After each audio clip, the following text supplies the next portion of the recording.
கர்த்தராகிய இயேசு கிறிஸ்துவின் பரிசுத்த நாமத்திற்கு மகிமையுண்டாவதாக. இன்றைய தியானத்திற்காக நாம் வாசிக்கக்கூடிய வேத வசனங்கள் மல்கியா தீர்க்கதரிசியின் புஸ்தகம் 4ஆம் அதிகாரம் 1 முதல் 6 வசனங்களை நாம் இப்பொழுது வாசிக்க கேட்போம். இதோ சூளையைப் போல எரிகிற நாள் வரும். அப்பொழுது அகங்காரிகள் யாவரும் அக்கிரமம் செய்கிற யாவரும் துரும்பாய் இருப்பார்கள். வரப்போகிற அந்த நாள் அவர்களை சுட்டெரிக்கும். அது அவர்களுக்கு வேரையும் குப்பையும் வைக்காமற் போகும் என்று சேனைகளின் கர்த்தர் சொல்லுகிறார். ஆனாலும் என் நாமத்துக்கு பயந்திருக்கிற உங்கள் மேல் நீதியின் சூரியன் உதிக்கும்.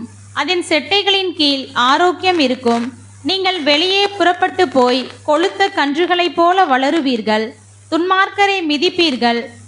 இதை செய்யும் நாளிலே அவர்கள் உங்கள் உள்ளங்கால்களின் கீழ் சாம்பலாய் இருப்பார்கள் என்று சேனைகளின் கர்த்தர் சொல்லுகிறார். ஓரேபிலே இஸ்ரவேலர் எல்லாருக்காகவும் என் தாசனாகிய மோசேக்கு நான் கற்பித்த நியாய பிரமாணமாகிய கட்டளைகளையும் நியாயங்களையும் நினையுங்கள். இதோ கர்த்தருடைய பெரிதும் பயங்கரமுமான நாள் வருகிறதற்கு முன்னே நான் உங்களிடத்திற்கு எலியா தீர்க்கதரிசியை அனுப்புகிறேன்.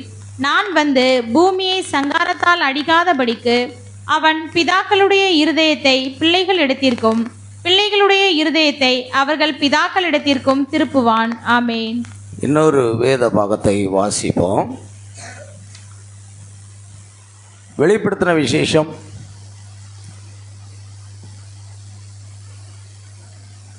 10ஆம் அதிகாரம் 1 முதல் 7 வசனங்களை நாம் வாசிக்க போகிறோம். வெளிப்படுத்தல் 10:1 முதல் 7 வசனங்கள். பின்பு பலமுள்ள வேறொரு தூதன் வானத்திலிருந்து இறங்கி வர கண்டேன். மேகம் அவனை சூழ்ந்திருந்தது. அவனுடைய சிரசின் மேல் வானவில் இருந்தது. அவனுடைய முகம் சூரியனைப் போலவும் அவனுடைய கால்கள் அக்னி ஸ்தம்பங்களைப் போலவும் இருந்தது. திறக்கப்பட்ட ஒரு சிறு புஸ்தகம் அவன் கையில் இருந்தது. தன் வலது பாதத்தை சமுத்திரத்தின் மேலும் தன் இடது பாதத்தை பூமியின் மேலும் வைத்து சிங்கம் கர்ச்சிக்கிறது போல மகா சத்தமாய் ஆர்ப்பரித்தான். அவன் ஆர்ப்பரித்த போது 7 இடிகளும் சத்தமிட்டு முழங்கின. 7 இடிகளும் தங்கள் சத்தங்களை முழங்கின போது நான் எழுத வேண்டும் என்று இருந்தேன். அப்பொழுது 7 இடைமுழக்கங்கள் சொன்னவைகளை நீ எழுதாமல் முத்திரை போடு என்று வானத்திலிருந்து ஒரு சத்தம் உண்டாக கேட்டேன். சமுத்திரத்தின் மேலும் பூமியின் மேலும் நிற்கிறதாக நான் கண்ட தூதன் தன் கையை வானத்திற்கு நேராக உயர்த்தி, இனி காலம் செல்லாது, ஆனாலும் தேவன் தம்முடைய ஊழியக்காரராகிய தீர்க்கதரிசிகளுக்கு சுவிசேஷமாய் அறிவித்தபடி 7ஆம் தூதனுடைய சத்தத்தின் நாட்களிலே அவன் எக்காலம் ஊதப் போகிற போது வேத ரகசியம் நிறைவேறும் என்று வானத்தையும் அதில் உள்ளவைகளையும் பூமியையும் அதில் உள்ளவைகளையும் சமுத்திரத்தையும் அதில் உள்ளவைகளையும் சிருஷ்டித்தவரும் சதா காலங்களிலும் உயிரோடு இருக்கிறவருமானவர் மேல் ஆணையிட்டு சொன்னான். அல்லேலூயா. ஆமென். வாசிக்கப்பட்ட வேத வசனங்களை கர்த்தர் தாமே ஆசீர்வதிப்பாராக. நாம் ஒரு பாடலை பாடி நாம் ஜெபத்திற்குள்ளாக கடன் செல்வோம்.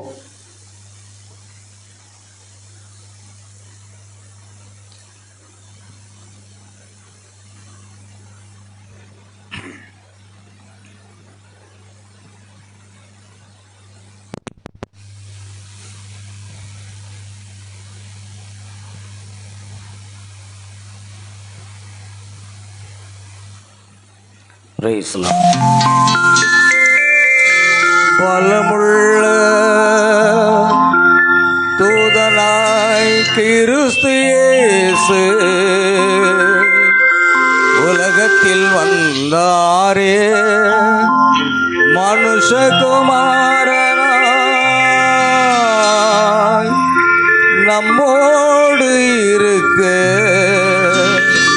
இறங்கி வந்தாரே.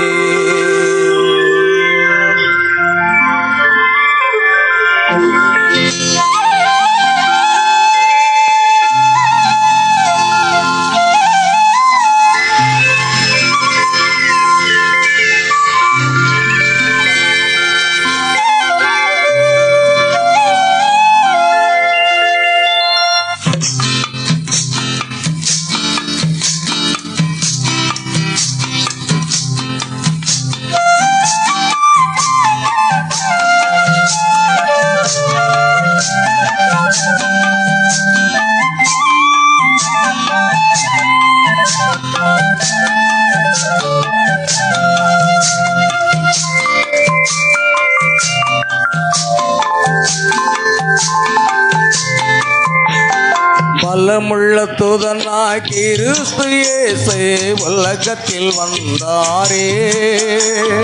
மனுஷகுமாரனாய் நம்மோடு இருக்க இறங்கி வந்தாரே.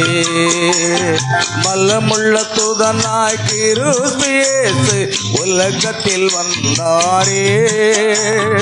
மனுஷகுமாரனாய் நம்மோடு இருக்க இறங்கி வந்தாரே.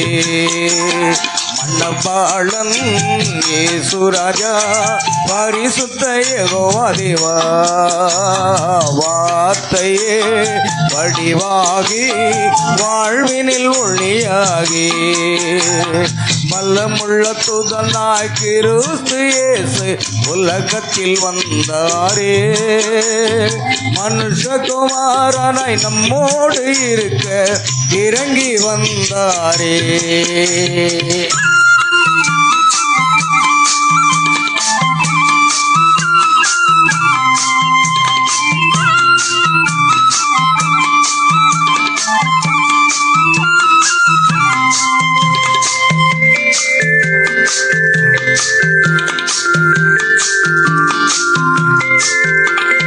லூக்கா 17:30 அது நிறைவேறி விட்டது. லூக்கா 17:30 அது நிறைவேறி விட்டது. மல்கிய 4:5-6 அதுவும் நிறைவேறி விட்டது. மல்கிய 4:5-6 அதுவும் நிறைவேறி விட்டது. மன்னவாளன் இயேசு ராஜா பரிசுத்த யெகோவா தேவா வார்த்தையே வடிவாகி வாழ்வினில் ஒளியாகி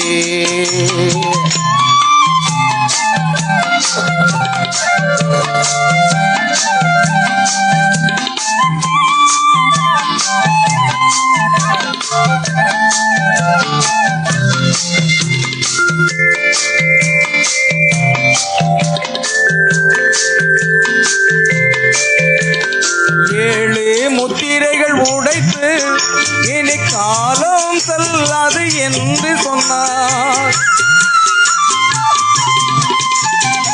7 முத்திரைகள் உடைத்து இனி காலம் செல்லாது என்று சொன்னார். கெஞ்சிக்கிற சிங்கமாய் நம் மத்தியில் உலாவிக் கொண்டிருக்கிறார். கெஞ்சிக்கிற சிங்கமாய் நம் மத்தியில் உலாவிக் கொண்டிருக்கிறார். மன்னவாளன் இயேசு ராஜா பரிசுத்த யெகோவா தேவா வார்த்தையே வடிவாகி வாழ்வினில் ஒளியாகி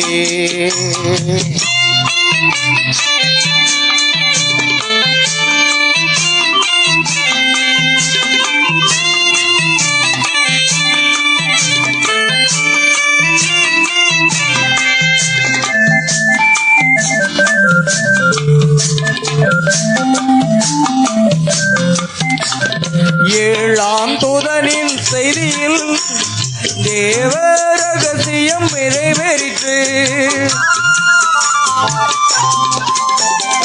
ஏழாம் தூதனின் செய்தியில் தேவ ரகசியம் நிறைவேறிற்று. மனுஷகுமாரனின் செய்தியின் நாளில் இக்காலம் முழங்கிவிட்டது. மனுஷகுமாரனின் செய்தியின் நாளில் இக்காலம் முழங்கிவிட்டது. மன்னவாளன் இயேசு ராஜா பரிசுத்த யெகோவா தேவா வார்த்தையே வடிவாகி வாழ்வினில் ஒளியாகி வல்லமுள்ள தூதனாம் கிறிஸ்து இயேசு உலகத்தில் வந்தாரே. மனுஷகுமாரனாய் நம்மோடு இருக்க இறங்கி வந்தாரே. வல்லமுள்ள தூதனாய் கிறிஸ்து இயேசு உலகத்தில் வந்தாரே. மனுஷகுமாரனாய் நம்மோடு இருக்க இறங்கி வந்தாரே.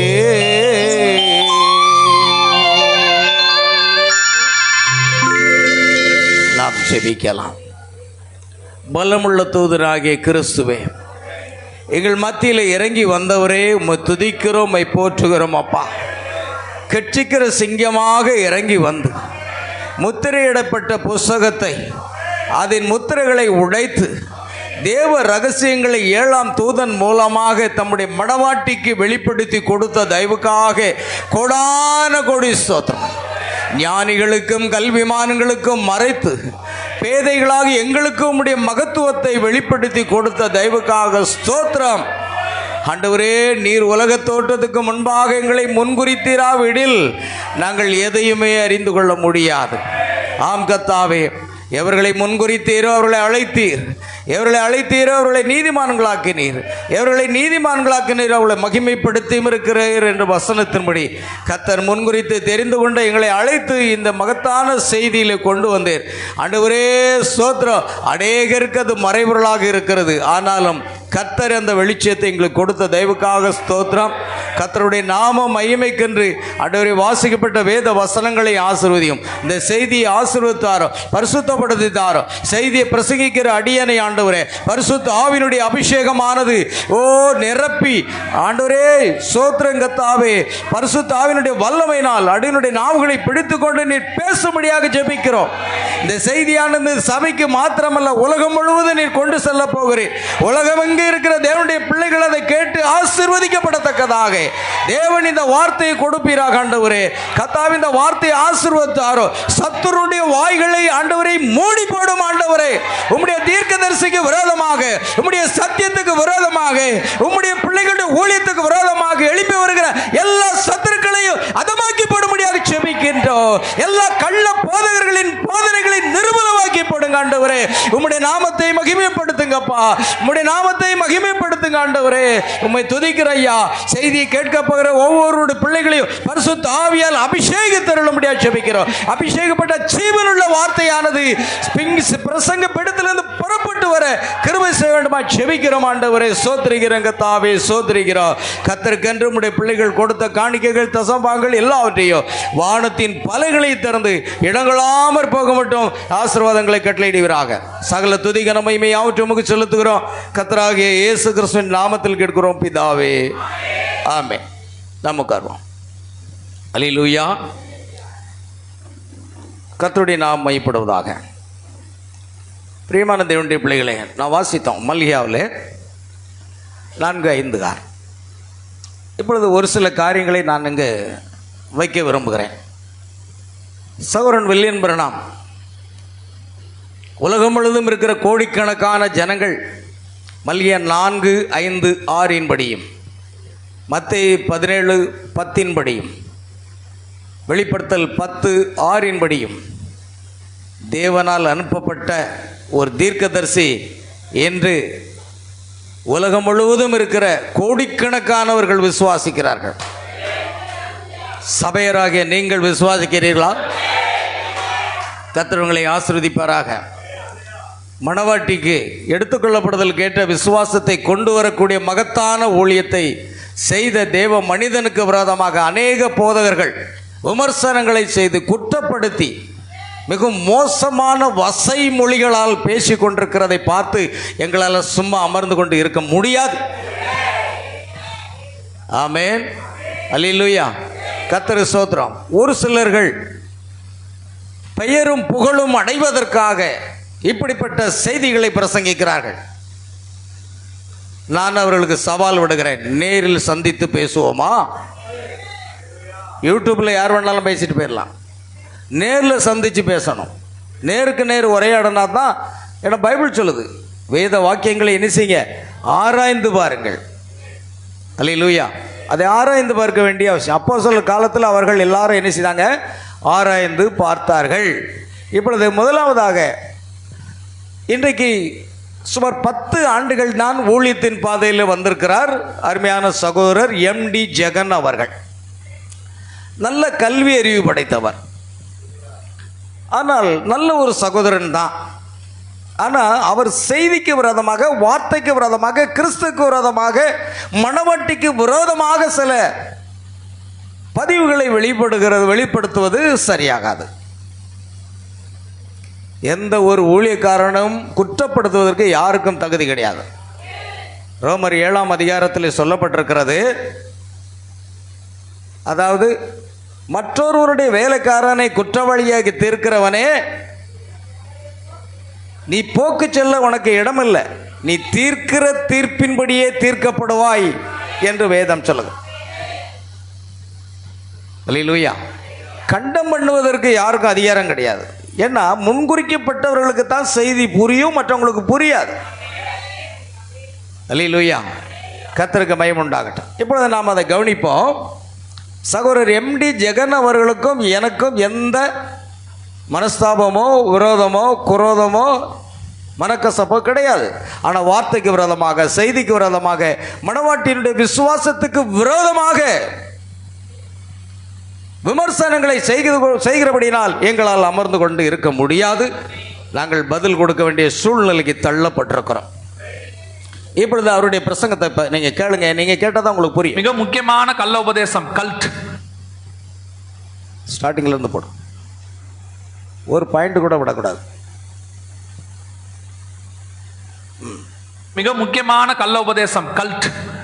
இப்போ உலகம் முழுக்க ஏற்கனவே இருக்கிறாங்க, இப்போ கொஞ்சம் ஆக்டிவா செயல்படுறாங்க. யாருன்னு கேட்டீங்கன்னா வில்லியம் பெர்னாம் அப்படின்னு சொல்லக்கூடிய இந்த குரூப். இவங்க தான் 7ஆம் தூதன் அப்படின்னு சொல்லுவாங்க. இவங்க வந்துட்டு வீடு வீடா வருவாங்க, உங்களை வந்து சந்திப்பாங்க, உங்ககிட்ட வந்து பேசுவாங்க. அவங்களுடைய உபதேசம் என்னன்னா, திரும்பி வரப்போறது இயேசு இல்ல, வில்லியம் பெர்னாம் தான் வரப்போறாரு. ஏன்னா முன்னாடி வந்த இயேசு தான் வில்லியம் பெர்னாம், இவர் திரும்பி வரப்போறவர்னு சொல்லி இது ஒரு கள்ள உபதேசம். இந்த கள்ள உபதேசக்காரங்கிட்ட எல்லாம் ஒரு பழக்கம் இருக்கும். அத்தனை பேர்கிட்ட ஒரே ஒரு ஒத்துமை இருக்கும். நான் பார்த்த வரைக்கும், இத்தனை வருஷத்துல இந்த இவனுங்களை பத்தின கொஞ்சம் படிச்ச வரைக்கும் எனக்கு ஒரே ஒண்ணு கண்டுபிடிச்சேன். கள்ள உபதேசக்காரன் அத்தனை பேரும் ஒரு புக்கு ஒன்று போடுவான். ஜெகோவா விட்னஸ்காரங்க வாட்ச் டவர்னு போடுவாங்க, அப்புறம் வாட்ச்மேன் நீ விட்னஸ் நீக்காரங்க ஒரு புக்கு போடுவாங்க, அப்புறம் செவன்த் டேக்காரங்க ஒரு புக்கு தருவாங்க, இவங்களும் ஒரு புக்கு தருவாங்க. எல்லாம் புக்கு கொடுப்பான். இவன் அத்தனை பேர் என்ன சொல்லுவானா, அவங்களுடைய சபைகளில் பைபிளை வாசிக்க மாட்டாங்க, இவர் கொடுத்த உபதேசத்தில் எழுதின புக்கை மட்டும்தான் வாசிப்பாங்க. நீங்க யாரும் பைபிள் வாசிக்கிறது இல்லையா? நீங்க யாருமே பைபிள் வாசிக்கிறது இல்லையா? வாசிப்பீங்களா இல்லையா? உங்களை விட அவங்கள விட நல்லா வாசிச்சிருக்கணும். இப்போ அவரே சொல்லுவார் பாருங்க, இங்கே போய் இவங்கெல்லாம் பைபிள் வாசிக்க மாட்டாங்கன்னு சொல்லிட்டார்ல, மனதில் வைங்க. அடுத்தது பிளே பண்ண. அது வந்து பிசாசுடைய தந்திரம். எங்க வசனம் இல்லாம வேற ஒரு ஆல்டர்னேட் அங்க வருதோ அது கல்ட் தான். வசனத்துக்கும் இயேசுநாதருக்கும் ஆல்டர்னேட் கிடையவே கிடையாது. அவர் யூனிக் காட், அவர் ஒருவர் தான். அதே மாதிரி வேதமும் அது ஒண்ணுதான், அதுக்கு ஆல்டர்னேட் கிடையவே கிடையாது. எப்போ வேதத்துக்கு பதிலா வேற ஒண்ணு வாசிக்கலாம், வேதத்துக்கு பதிலா வேற ஒரு புக்கை கொடுப்பாங்க.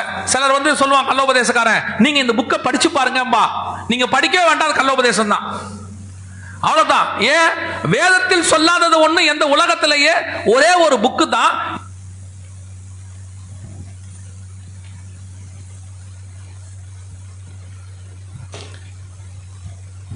சரியா என்னுடைய கையில் வந்துருச்சு அந்தி கிறிஸ்டியன் முத்திரை. அது அவருக்கு தான். அந்தி கிறிஸ்டனுடைய முத்திரை போடப்பட்டாச்சு. அவர் என்ன சொன்னார் தெரியுமா? இப்போ திரும்ப லைட்டாக அப்ளை பண்ணு பின்னால. அவர் ஒருவர் தான். அதே மாதிரி வேதமும் அது ஒண்ணுதான், அதுக்கு ஆல்டர்னேட் கிடையவே கிடையாது. எப்போ வேதத்துக்கு பதிலா வேற ஒண்ணு வாசிக்கலாம், வேதத்துக்கு பதிலா வேற ஒரு புக்கை கொடுப்பாங்க. சிலர் வந்து சொல்லுவாங்க, கள்ளோபதேசக்காரன் நீங்க இந்த புக்கை படிச்சு பாருங்கம்பா, நீங்க படிக்கவே வேண்டாம், அது கள்ளோபதேசம் தான். இந்த புக்கை படிச்சு பாருங்க, படிக்கவே வேண்டாம், அது கள்ள உபதேசம். எங்க தங்கத்தை உரைச்சி பார்க்காம வாங்கியிருப்பாரு இவர்? யாராவது தங்கத்தை உரைச்சி பார்க்காம வாங்குவாங்களா? அப்போ இந்த புஸ்தகத்தையும் கொஞ்சம் உரைச்சி பாருங்களேன், கொஞ்சம் படித்து பாருங்களேன். இந்த புஸ்தகத்தை கொண்டு கொடுத்தா படிக்காதீங்க, அது கள்ள உபதேசம். இது என்னய்யா? அது இதில் என்ன இருக்கு? இதில் அப்படி என்ன தான் இருக்குங்க? என்ன இருக்கு? கீழே தம் ஊரில் ஒருவருக்கொருவர் வெட்டி கொண்டு செத்தார்கள் எழுதியிருக்கான். என்ன எழுதியிருக்கு? தேவனுடைய வார்த்தை. ஆமென். முழுக்க முழுக்க தேவனுடைய வார்த்தை. உடனே இயேசு பிரயத்திரமாக இன்றைக்கு நீ என்னுடனே கூட பரதேசில் இருப்பாய். இது கள்ள உபதேசமா? கள்ளனை பார்த்து சொல்றாரு, இன்றைக்கு நீ என்னுடனே கூட பரதேசில் இருப்பாய். இது யார் வார்த்தை? கள்ளோபதேசக்காரன் வார்த்தையா? கண்ணை மூடிட்டு அந்த பூனை இருக்கு பாருங்க, பூனை.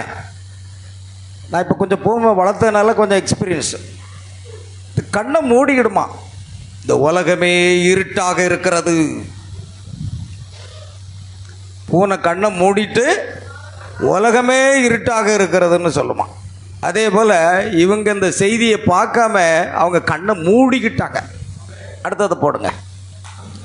அவ்வளவுதான். ஏன் வேதத்தில் சொல்லாதது ஒண்ணு எந்த உலகத்திலேயே ஒரே ஒரு புக்கு தான், எந்த தப்பும் இல்லாத புக்கு.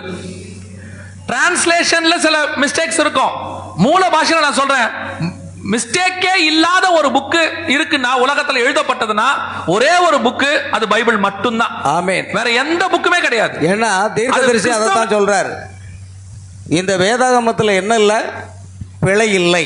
ஒரு பரிபூர்ணமான தேவனுடைய வார்த்தைகள் அடங்கிய புஸ்தகம் வேதாகமம்.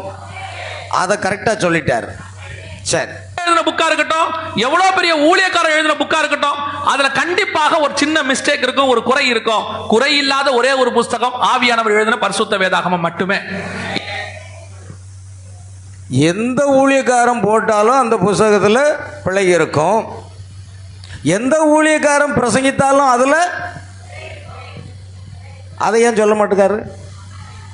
புஸ்தகத்தில் பிழை இருக்குமா? எந்த ஊழியக்காரன், சாம் ஜெபத்திரையை பாருங்க, ஏகப்பட்ட புஸ்தகம். நான் பாம்பே கிறிஸ்டியன் லைப்ரரின்னு வச்சுருந்தேன், அவருடைய புஸ்தகம் பைண்ட் பண்ணி வச்சுருப்பேன், அவ்வளோ புஸ்தகம். அப்போ நான் பெந்தகோஸ்தில் இருந்தேன், இந்த செய்தியை அறியலை. ஒரு நல்ல அருமையான தேவ கிருபை பெற்ற ஒரு ஊழியக்காரன் சாம் ஜெபத்திரை, நூற்றுக்கணக்கான புஸ்தகங்களை எழுதியிருக்கிறார். அதே போல் அநேக தேவ மனிதர்கள் அநேக புஸ்தகங்களை எழுதியிருக்கிறார்கள். அதெல்லாம் நாம் அறிந்து கொள்வது நல்லது தான். ஆமென். ஆனால் இப்பொழுதோ நாம் இந்த மகத்துவமான செய்திக்கு நேராக கர்த்தர் நம்மை கொண்டு வந்திருக்கிறார். அது எந்த ஊழியக்காரன் புஸ்தகம் போட்டாலும் அதில் பிழை இருக்கும், எந்த ஊழியக்காரன் பிரசங்கித்தாலும் அதை ஏன் சொல்லலை அவரு? அப்போ ஊழியக்காரன், எந்த ஊழியக்காரன் பிரசங்கித்தாலும் அது சத்தியம். புஸ்தகத்தை படித்தா அது என்னது? கள்ள உபதேசம். போடுங்க. ஆல்டர்னேட்டா வேற எது வந்தாலும் அது தேவனால் வந்தது அல்ல. ஏன்னா there is no alternate. இந்த கள்ளோபதேசக்காரன் எல்லாம் ஒரு புக்கு கொடுப்பாங்க வீடுகளுக்கு, வந்து இந்த புக்கை படிச்சு பாருங்க, இதுல உங்களுக்கு கொடுத்துருக்கேன்பா, அப்படி கொடுத்தானாலே தெரிஞ்சுக்கோங்க அவன் ஒரு யாருக்காரு, கள்ளோபதேசக்காரன். இதுலயும் நான் இப்போ கடைசியா போற சபைகளுக்கெல்லாம் நான் ஒரு ஆலோசனையா சொல்றேன்.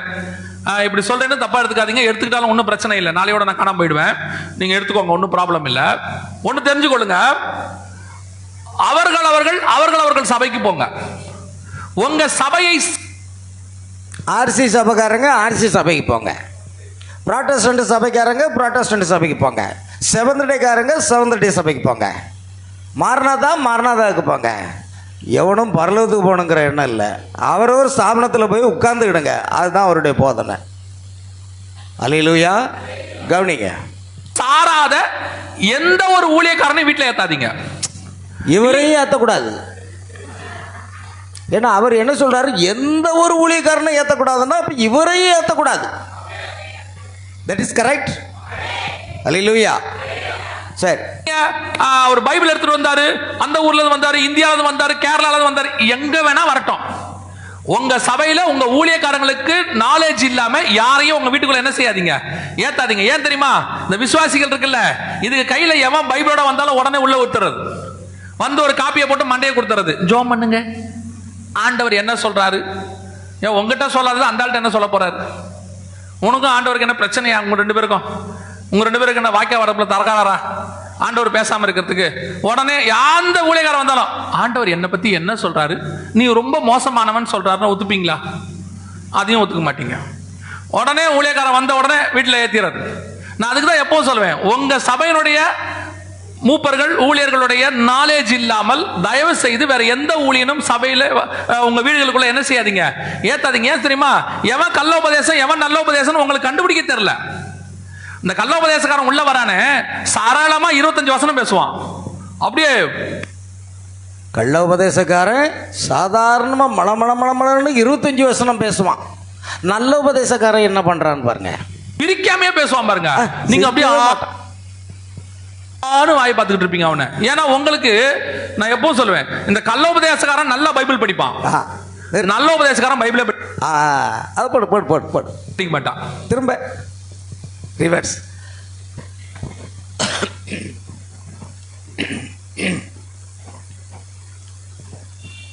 நீ ரொம்ப மோசமானவன் சொல்றாருன்னா ஒத்துப்பீங்களா? அதையும் ஒத்துக்க மாட்டீங்க. உடனே ஊழியக்காரன் வந்த உடனே வீட்டில் ஏத்திறது.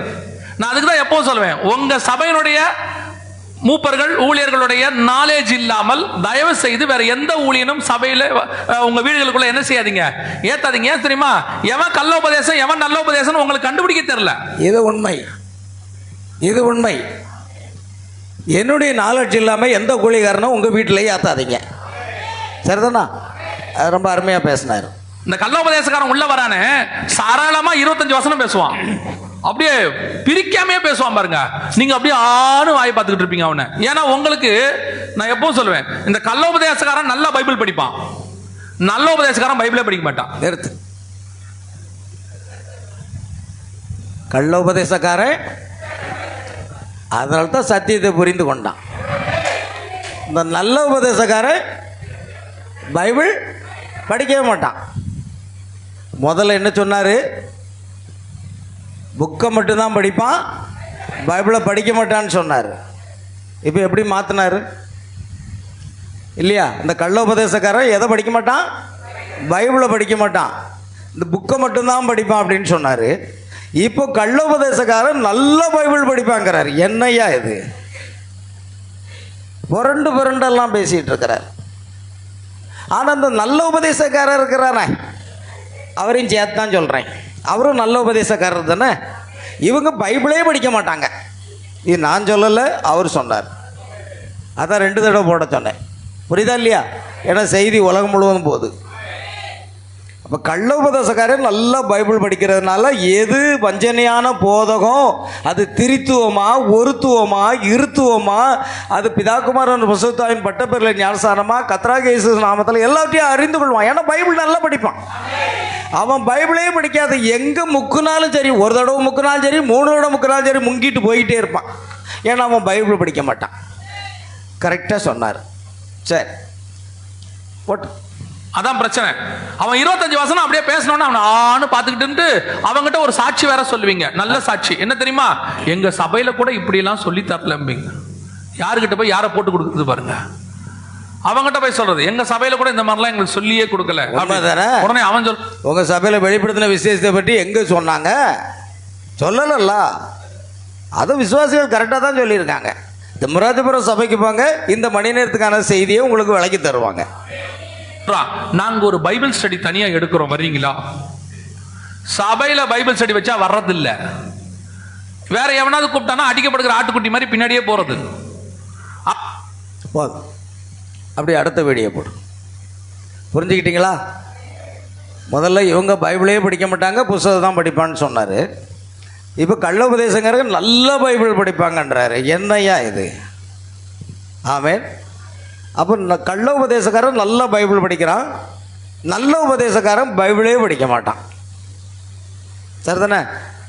இப்போ இவர் நல்ல பைபிள் படிக்கிறாருன்னா இவர் கள்ள உபதேசக்காரனாக தான் இருக்கணும். ஏன்னா அவர் தான் நல்லா படிப்பேன்னு சொல்கிறாரு. அவர் சொல்கிறத வச்சு நம்ம சொல்கிறோம்.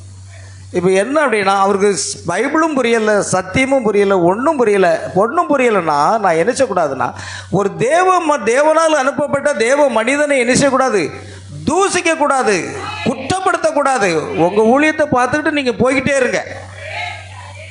யாராக இருந்தாலும் சரி, எந்த ஊழியக்காரனாலும் சரி, விசுவாசிகளை தவறான பாதையில் வழிநடத்தினார் கண்டிப்பாக நியாய தீர்ப்புக்கு முன்பாக நின்றுதான் ஆக வேண்டும். அது நானாக இருந்தாலும் சரி, சகோதரர் MD ஜெகனாக இருந்தாலும் சரி, ஜனங்களை தவறான பாதையில் வழிநடத்தினா கண்டிப்பாக நியாய தீர்ப்புக்கு யாரும் தப்ப முடியாது. பிரயோஜனமற்ற ஊழியக்காரனை அழுகையும் பற்கடிப்பும் நிறைந்த இருளில் தூக்கி போடுங்கள் என்று இயேசு சொன்னார். அதுதான் நடக்கும், நானாக இருந்தாலும் சரி, அவராக இருந்தாலும் சரி. சரி, இப்போ அடுத்து ஒருவர் இருக்கிறார். இதை அப்படியே விட்டுருங்க. செகண்ட் எங்கே இருக்கு? கீழே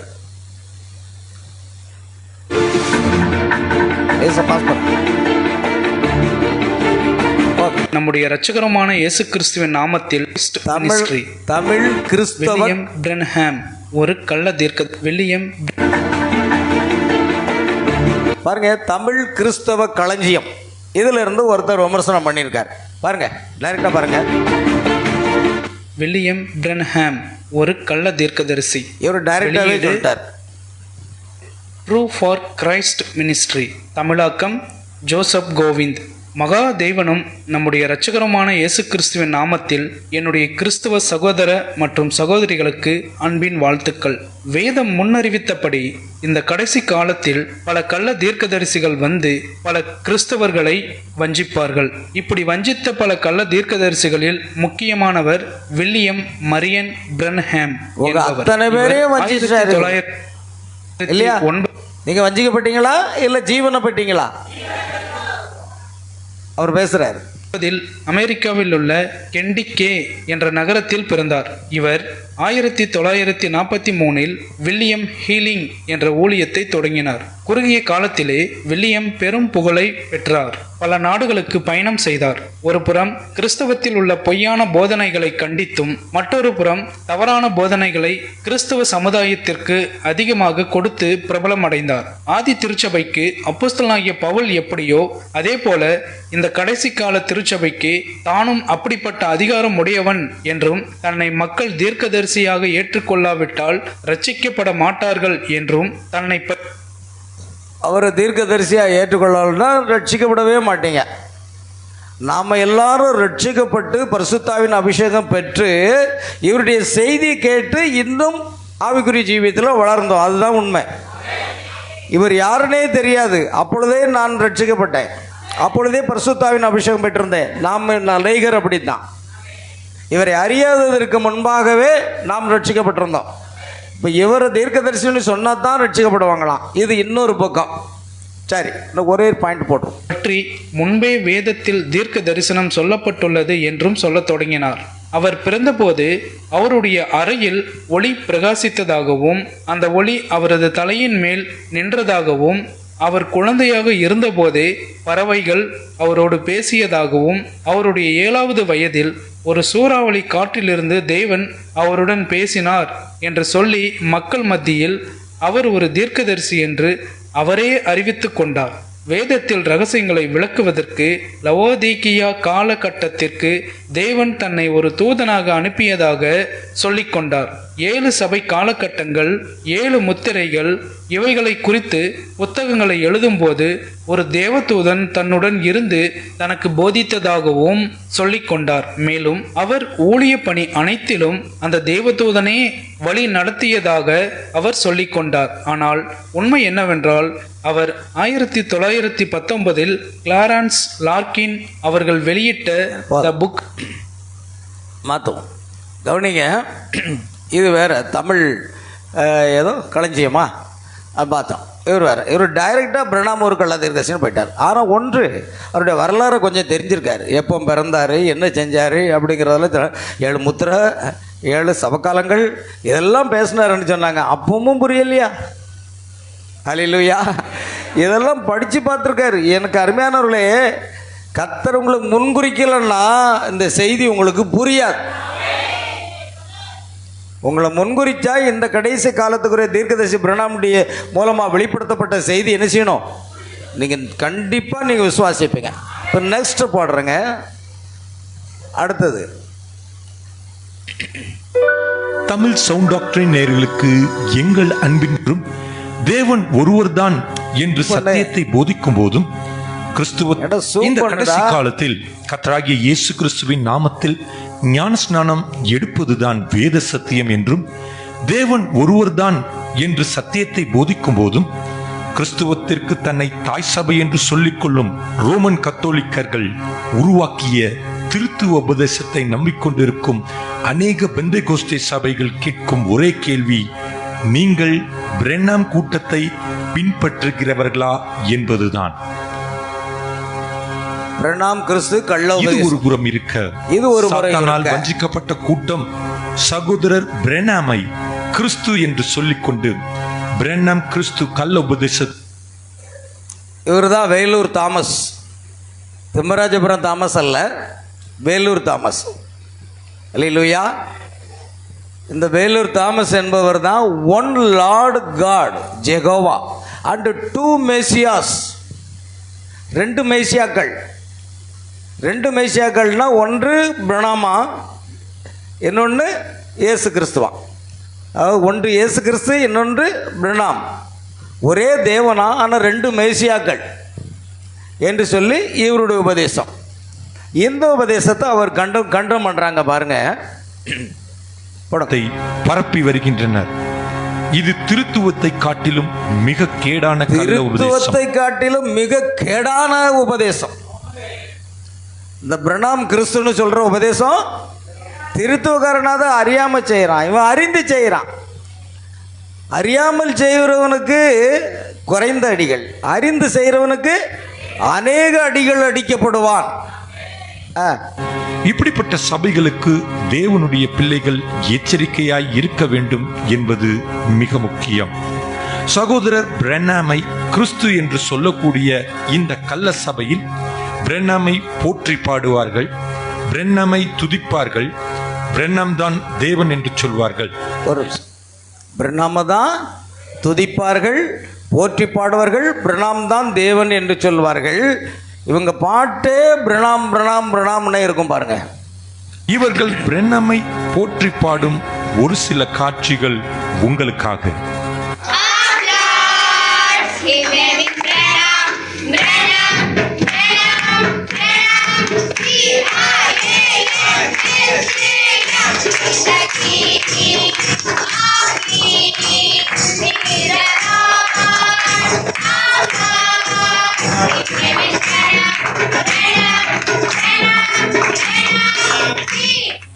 சகுதி உள்ளங்களை போற கெடுத்து விட்டான் அந்த பிரணாம் கிறிஸ்துக்காரன். அந்த பாவமறியாத பிள்ளைகளுடைய இருதயங்களே கெடுக்கப்பட்டு போச்சு. எப்படி பாடுது தெரியுமா? பிரணாம் பிரணாம் பிரணாம்னே பாடுது. இயேசுங்கிற வார்த்தை அங்கே வரல. ஆமேன். இது இந்த கள்ள உபதேசம் வேலூர் தாமஸ் அவர்கள், அவர் இப்போ உயிரோடு இல்லைன்னு நினைக்கிறேன், இவர் மூலமாக எல்லா இடத்துக்கும் போச்சு. அப்போ திருச்சியில் ஒருத்தர் இருக்கார் ஆனந்தவேல் அப்படின்னு சொல்லி. இவங்க எல்லாம் உண்மையான கள்ள உபதேசக்காரன் இவங்க தான். இவங்களை நீங்கள் பேச வேண்டியதான். அதுக்காக பிரணாம் புஸ்தகத்தை எடுத்தவெல்லாம் கள்ள ஊழியக்காரன்னு சொல்லக்கூடாது. கள்ள உபதேசக்காரர் பைபிள் எடுத்துகிட்டு வர வசனம் எடுத்துகிட்டு வருவாங்க. நான் சொல்கிறேன், இஸ்லாமியர்கள் இருக்கிறாங்க. இந்த இஸ்லாமியர்களில் எல்லாருமே தீவிரவாதிகளா? ஒரு சிறு கூட்டம் தீவிரவாதிகள். அதற்காக குர்ஆன் படி பரிசுத்தமாக வாழக்கூடிய, அன்பு செலுத்தக்கூடிய மற்ற இஸ்லாமியர்களை அங்கே சேர்த்தக்கூடாது. இஸ்லாமியர்கள் என்றாலே தீவிரவாதிகள் என்று நாம் சொல்லிவிடக்கூடாது. அல்லேலூயா. கவனிக்க வேண்டும். அதனால் அதில் நல்லவர்கள் இருக்கிறார்கள், கெட்டவர்களும் இருக்கிறார்கள். அது பிரணாம் தீர்க்கதரிசியுடைய செய்தியை விசுவாசிக்கிறவங்க நல்லவர்களும் இருக்கிறார்கள், அவர்கள் வார்த்தையை பிடித்துக் கொள்வார்கள். பிரணாமை ஒருபோதும் இயேசு கிறிஸ்து என்று ஏற்றுக்கொள்ள மாட்டார்கள். இங்கேயும் இருக்கு. யூதர்களை எடுத்துக்கொள்ளுங்கள். இஸ்ரவேலர்கள் எல்லாரும் இஸ்ரவேலர்கள் அல்லவே. அப்போ எல்லாரும் இஸ்ரவேலர் அல்ல. அதில் ஒரு சிறு கூட்டம் உத்தம உண்மையாக வேதத்துக்கு கீழ்ப்படுகிற கூட்டம் இருக்கு பாருங்க, அவங்க தான் இஸ்ரவேலர். ஆமேன். ஆகையால் பிரியமானவர்களே, இஸ்ரவேலர்களிலும் அநேகர் இயேசு கிறிஸ்துவை தேவன் என்று ஏற்றுக்கொண்டிருக்கிறார்கள். அதில் ஒட்டுமொத்த பேரையும் நாம் குறை சொல்லிவிட முடியாது. சரிதானா? அது எல்லாத்துலேயும் இருக்குது. ரெண்டு பங்கு இருக்கு. சரி, இப்பொழுது நாம் போகலாம். பிரென்னாமை கிறிஸ்துவாய் வணங்குவார்கள். யார் இவர்? தன்னை கிறிஸ்துவாக விளம்பரப்படுத்தும் யார் இவர்? இயேசு கிறிஸ்து மனுஷகுமாரன் என்றால் யார் இந்த புதிய கிறிஸ்து? அடுத்தால சத்தியன் டிவிக்காரங்க வந்துட்டாங்க. சத்தியன் டிவிக்கு இயக்குனர் யாரு? சகோதரர் மோகன் சி லாசரஸ். அவர் தான். அவருடைய டிவியில் வந்த நிகழ்ச்சி. என்ன சொல்றாருன்னு கவனிங்க. இயேசு கிறிஸ்து மூளைக்கல்னா நான் தலைக்கல் சொல்றாரு. இதெல்லாம் சாத்தியமா இருக்குமா? வேதத்தின் அடிப்படையில் இயேசு கிறிஸ்து மூளைக்கல்லாம், இவர் தலைக்கல்லாம் எங்கேயாவது சொல்லியிருக்காரா? 1200 செய்தியில் எங்கேயாவது இருக்கா? இவர்கிட்ட தான் போய் கேட்கணும். ஐயா எங்கே இருக்குது, எனக்கு கொஞ்சம் எடுத்து காட்டுங்கன்னு கேட்கணும். வாய்க்கு வந்தபடியெல்லாம் பேசுகிறாங்க. ஆமேன். இயேசு கிறிஸ்து தலைக்கல் கிறிஸ்துன்னு சொல்லி பிரசங்கம் பண்ணுறாரு. ஆமென். மூளைக்கல்லும் கிறிஸ்து, தலைக்கல்லும் கிறிஸ்து, அப்படி தான் பிரசங்கம் பண்ணுறாரு. இயேசு வந்து மூளைக்கல்லாம், பிரணாம் வந்து தலைக்கல்லுன்னு சொல்கிறாராம். எங்கேருந்து எடுத்தாங்கன்னு கேட்கணும். பொய்யான கள்ள போதகர்கள் இவர்கள் தான், சத்தியத்துக்கு விரோதமானவர்கள். அடுத்தது ஒரு அம்மா வருவா பாருங்க. விளக்கும் கள்ள தீர்க்கதரிசிகளும் கள்ள போதனைகளும். பிரென்னம் கிறிஸ்து என்ற இந்த கள்ள உபதேசத்தை குறித்து எச்சரிக்கை எச்சரிக்கை எச்சரிக்கை. பிரணாம் கிறிஸ்து கள்ள உபதேசத்தை குறித்து என்ன செய்யுங்க? எச்சரிக்கை எச்சரிக்கை எச்சரிக்கை. தீர்க்கதரிசி பிரணாம் சொல்றாரு, அவர்களோடு எந்த தொடர்பும் வைத்துக் கொள்ளாதீர்கள். அதெல்லாம் ஒரு புறம் இருக்க, தமிழ்நாட்டில் கிறிஸ்துவ ஊழியரால் நிறுவப்பட்ட சத்தியம் தொலைக்காட்சியில் அர்ப்பணிப்பின் சிகரங்கள் என்ற நிகழ்ச்சியில் உரையாடும் ஒரு கிறிஸ்துவ சகோதரி அவர்கள் சகோதரர் பிரென்னாமை பற்றி அவதூறாய் பேசிய காட்சிதான் இது. வில்லியம் பிரான்ஹாம் அப்படின்ற தன்னுடைய பேரை மாற்றி கிரைஸ்ட் பிரான்ஹாம் அப்படின்னு மாற்றிக்கொண்டார் இந்த பிரான்ஹாம் அவர்கள். தான் தான் அந்த புதிய கிறிஸ்து என்று தன்னையே உலகுக்கு அறிமுகம் செய்து கொண்டார். அது மட்டும் இல்லாம என்ன பெரிய ஆச்சரியம் அப்படின்னா, இவருடைய போதனைகளை கேட்ட பல பிரபலமான போதகர்கள் கூட இவரை ஒரு கிறிஸ்துவாகவே அடையாளப்படுத்த ஆரம்பித்தார்கள். பல இடங்களில் இவருடைய செய்திக்காக இவரை ஆயத்தப்படுத்தி இவரை கூப்பிடவும் ஆரம்பிச்சாங்க. இப்பொழுது தமிழ் சவுண்ட் டாக்டரின் குழுமத்தில் இருந்து கொஞ்சம் ரிவர்ஸ். கொஞ்சம் அந்த அம்மா என்ன சொல்கிறாங்கன்னு திரும்ப கவனிங்க. அந்த அம்மாவுக்கு ஒன்றுமே தெரியாது, சின்ன பாப்பா இல்லையா? பாப்பா சொல்லுமா. பல பிரபலமான போதகர்கள் கூட கொண்டார். அது மட்டும் தான் தான் அந்த பேரை மாற்றி கிரைஸ்ட் வில்லியம் பிரான்ஹாம் அப்படின்ற தன்னுடைய பேரை மாற்றி கிரைஸ்ட் பிரான்ஹாம் அப்படின்னு மாற்றிக்கொண்டார் இந்த பிரான்ஹாம் அவர்கள். பேரை மாற்றி பேசிய காட்சிதான் இது. அப்படின்ற தன்னுடைய பேரை மாற்றி கிரைஸ்ட் பிரான்ஹாம் அப்படின்னு மாற்றிக்கொண்டார் பிரான்ஹாம் அவர். வில்லியம் பிரணாம்னு சொன்னவரு அவர் பேரை கிரைஸ்ட் பிரணாம் மாத்திக்கிட்டாராம். அவரை மாத்தினாரு. ஆமென். நான் கிருபையினால் ரட்சிக்கப்பட்ட பாவின்னு சொன்னார். அவர் பிரசங்கித்த வார்த்தையை நம்ம இப்போ பார்க்க போறோம். எவ்வளவு பொய்யான குற்றச்சாட்டுங்க. கிரைஸ்ட் பிரணாமும் மாத்திக்கிட்டாரா? அம்மா உனக்கு தெரியுமாம்மா? போடு. தான் தான் அந்த புதிய கிறிஸ்து என்று தன்னையே உலகுக்கு அறிமுகம் செய்து கொண்டார். அது மட்டும் இல்லாம என்ன பெரிய ஆச்சரியம் அப்படின்னா, இவருடைய போதனைகளை கேட்ட பல பிரபலமான போதகர்கள் கூட இவரை ஒரு கிறிஸ்துவாகவே அடையாளப்படுத்த ஆரம்பித்தார்கள். பல இடங்களில் இவருடைய செய்திக்காக இவரை ஆயத்தப்படுத்தி இவரை கூப்பிடவும் ஆரம்பிச்சாங்க. இப்பொழுது தமிழ் சவுண்ட் டாக்டரின் குழுமத்தில் இருந்து அநேக கேள்விகள் எழுப்பப்படுகிறது. தமிழ் சவுண்ட் டாக்டரின் அருமையாக வேத வசனங்களை விளக்கி கொடுத்ததுனால இந்த செய்தியை அவர் தெளிவாக வேதத்தின் வாயிலாக இப்பொழுது தீர்க்கதரிசி என்ன சொன்னாரோ அதையும் நமக்கு கோடிட்டு காண்பிப்பார். தமிழ் சவுண்ட் டாக்டரின் அந்த குழுமத்துக்கு என்னுடைய மனதார நன்றியை தெரிவித்துக் கொள்கிறேன். சகோதரர் பிரென்னாம் தன் பெயரை கிறிஸ்து பிரென்னாம் என்று மாற்றிக்கொண்டாரா? தான் புதிய கிறிஸ்து என்று தன்னை இந்த உலகத்திற்கு அறிமுகப்படுத்தினாரா?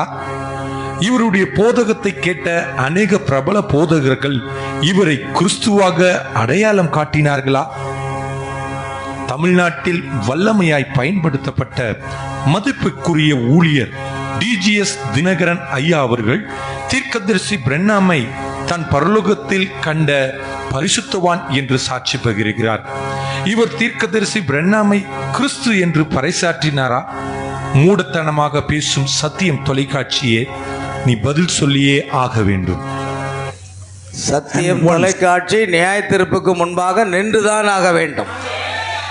இந்த பாப்பாவும் சேர்ந்துதான். I met Brother William Branham, a man used by God mightily. So, met. And once I met. தொலைக்காட்சியே, நீ பதில் சொல்லியே ஆக வேண்டும். And once I met Brother William Branham, a man used by God mightily. தேவனால பயன்படுத்தப்பட்ட வில்லியம் பிரணாம் என்று ஒரு தன்னை சொல்றார். Tell me how God used him. So that was the time. There was a turning point in my ministry. அந்த நேரத்தில் இருந்து தான் என்னுடைய ஊழியத்தில் ஒரு திருப்பு முனை ஏற்பட்டது அப்படின்னு சொல்கிறார். ஏன்னா இவரும் அப்போஸ்தலர் 2:32 படி கர்த்தராகிய இயேசு கிறிஸ்து நாமத்தில் ஞானஸ்நானம் பெற்றவர். ஒரு காலம் பிரணாமை என்ன செய்யல, கள்ள தீர்க்கதரிசின்னு சொல்லலை, அவர் தேவ மனிதன் என்று குறிப்பிடுகிறார். Till then I was praying for the people in faith. That was the time the Lord was trying to show the names of the people, sometimes the place from which they come, and the details, or where they are seated in the big audience. So this is something which is unprecedented in the history of Christianity in India. அமெரிக்க தேசத்தில் வல்லமையாய் பயன்படுத்தப்படும் போதகர் பென்னிகின் அவர்கள் பாருங்க, பென்னிகன் என்பவர் உலகம் முழுவதும் தேவனாலும் பயன்படுத்தப்படுகிற ஒரு மகத்தான ஊழியர். Healing ministry. பிரணாமுடைய ஊழியத்தில் எப்படி அற்புத அடையாளங்கள் நடந்ததோ அதே சேம் அற்புத அடையாளங்கள் இவருடைய ஊழியத்திலேயும் நடந்தது. அவர் இவரை கிறிஸ்து என்று சொன்னாரா? பார்க்கலாம். தீர்க்கதரிசி பிரென்னாமின் ஊழியத்தை உயர்த்தி பேசி இருக்கிறார். இவர் பிரென்னாமை கிறிஸ்து என்று பறைசாற்றினாரா? William Branham, same thing. He experienced the third dimension where God used him in such ways. I have videos of it and I sit and tremble watching that man being used. Details about people, I mean details. William Branham is his name. William Branham was preaching, my dear, when a halo appeared over his head, preaching in Louisiana. You can look him up on YouTube, it'll shake you up. அவர் ஒரு காலம் William பிரணாமை பென்னிகின் அவர்கள் கிறிஸ்து என்று கூறவில்லை. அவர் தேவனால் பயன்படுத்தப்பட்ட ஒரு மகத்தான ஊழியர் என்று சொல்லுகிறார். மேலும் டிஎல் ஆஸ்பான், கிறிஸ் போன்ற தேவ மனிதர்கள் தீர்க்கதரிசி பிரென்னாம் ஊழியத்தை உயர்த்தி பேசியிருக்கின்றனர். இவர்களில் யாரும் பிரென்னாமை கிறிஸ்து பிரென்னாம் என்று சொல்லியதே இல்லை. டிஎல் ஆஸ்பான் அவரும் தேவனால் பயன்படுத்தப்படுகிற வல்லமையான தேவனுடைய ஊழியர். உள்ளதை உள்ளதாக பேசும் சத்தியம் தொலைக்காட்சி இல்லாததை பேசிக் கொண்டிருக்கிறது. கர்த்தர் உன்னை நியாயம் தீர்ப்பாராக. இந்த தொலைக்காட்சிக்கு பேர் சத்தியம் தொலைக்காட்சி. ஆனால் பொய்யானதை ஒளிபரப்பி கொண்டிருக்கிற பொய்யான தொலைக்காட்சி என்றால் சரியாக இருக்கும் என்று நினைக்கிறேன். சரிதானா? ஏன்னா அது சத்தியம் இல்லைங்க. சத்தியம் சிலவங்களா இயேசு தாசன் அப்படின்னு இயேசு ராஜி அதில் என்னெல்லாமோ பேர் வச்சுருப்பாங்க. ஆனால் அதுக்கு இதுக்கும் சம்மந்தம் இருக்காது. ஆனால் நம்ம சபையில் ஒருத்தர் ஞானஸ்நானம் பெற்றிருக்கிறார், இயேசு தாசன். உண்மையாகவே அவர் இயேசுக்கு தாசனாக இருக்க வேண்டும் விரும்பிதான் கர்த்தராகிய இயேசு கிறிஸ்து நாமத்தினாலே ஞானஸ்நானம் பெற்றுக்கொண்டார். ஆமென். பெயருக்கு அதுக்கு சம்மந்தம். சத்தியம் தொலைக்காட்சி என்றால் அங்கே சத்தியம் இல்லை, பொய்யான போதகம் அங்கே இருக்கிறார். சத்தியம் தொலைக்காட்சி ஒரு நாள் நியாய தீர்ப்புக்கு என்ன செய்ய வேண்டும், நிற்க வேண்டும் என்று அவர் கூறுகிறார். தீர்க்கதரிசி பிரென்னாம் தன்னை கிறிஸ்து என்று பறைசாற்றினாரா? சில மேற்கோள்களை பார்ப்போம் வாருங்கள். பாருங்க, பிரெனாம் அவருடைய வாயினால் பிரசங்கிக்கப்பட்ட அந்த வார்த்தைகளை ஆங்கிலத்திலும் தமிழிலும் நாம் சற்று பார்ப்போம். There is one God and his name is Lord Jesus Christ. Jesus was God in the form of man. He was God. He was God manifested in flesh. தேவன் மாம்சத்தில் வெளிப்பட்டார்.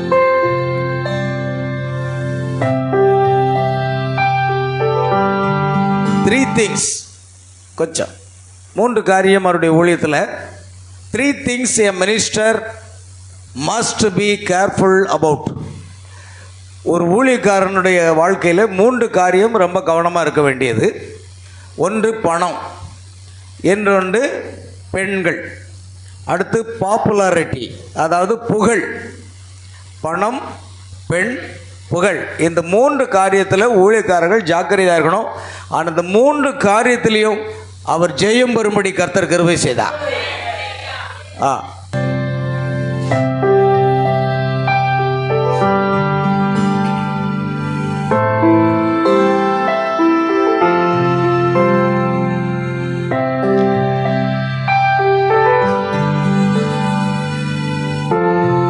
தீர்க்கதரிசி பிரென்னாம் அவர்கள் தன் செய்தியில் தான் ஒரு சாதாரண மனிதன்தான், கிறிஸ்து அல்ல என்று பிரசங்கித்த செய்திகளை நீங்கள் பார்க்கலாம்.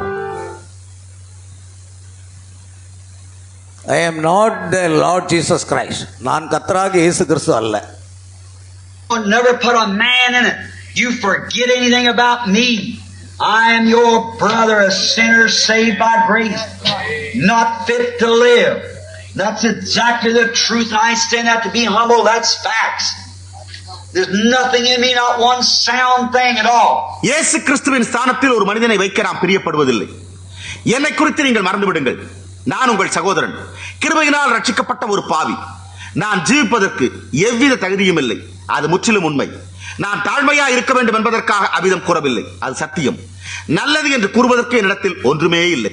செவன்த் சீல், 7வது முத்திரை புஸ்தகத்திலிருந்து கோடிட்டு காண்பிக்கிறோம். அப்படியே நிறுத்தணும், ஒவ்வொரு தடவை நிறுத்தணும்.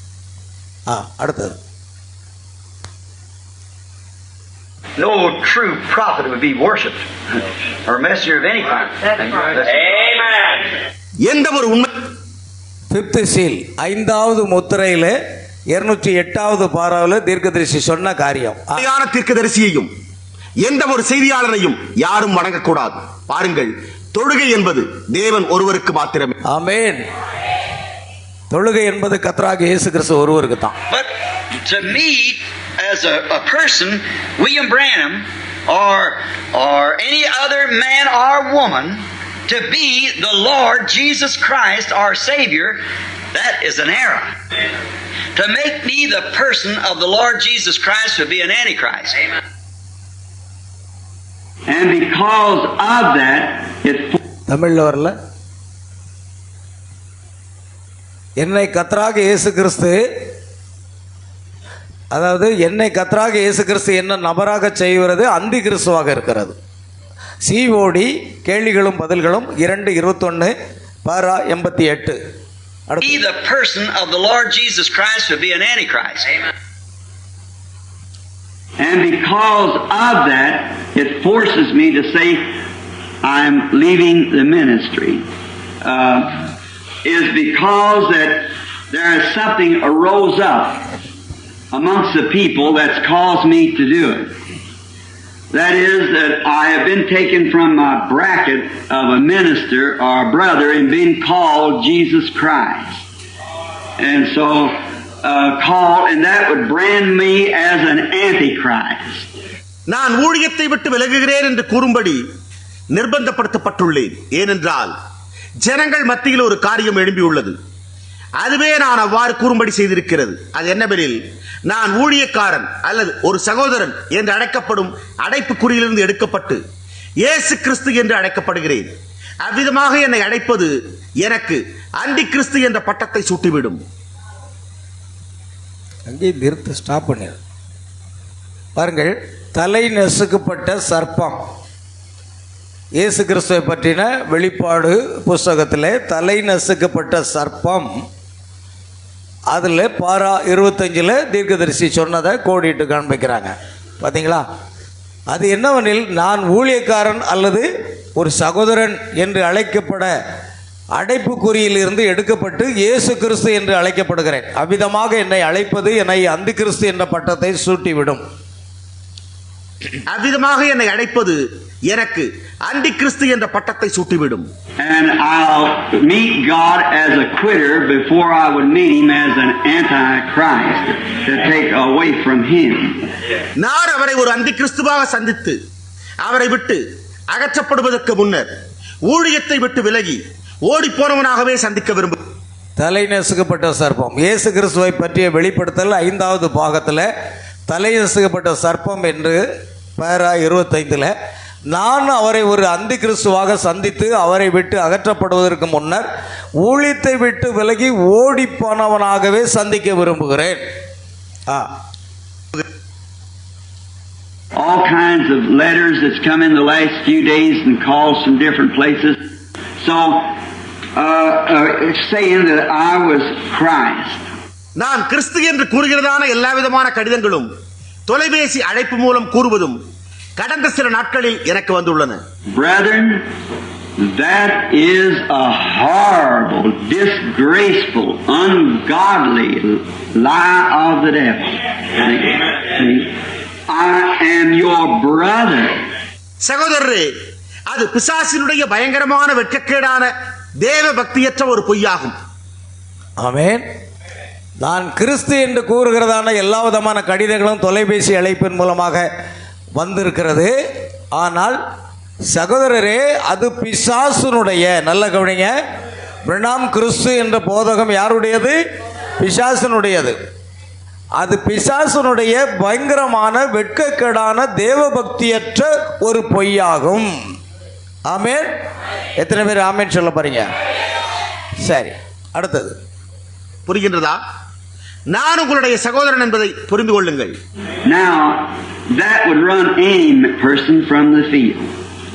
That would make anyone that loves Christ run from the very thing.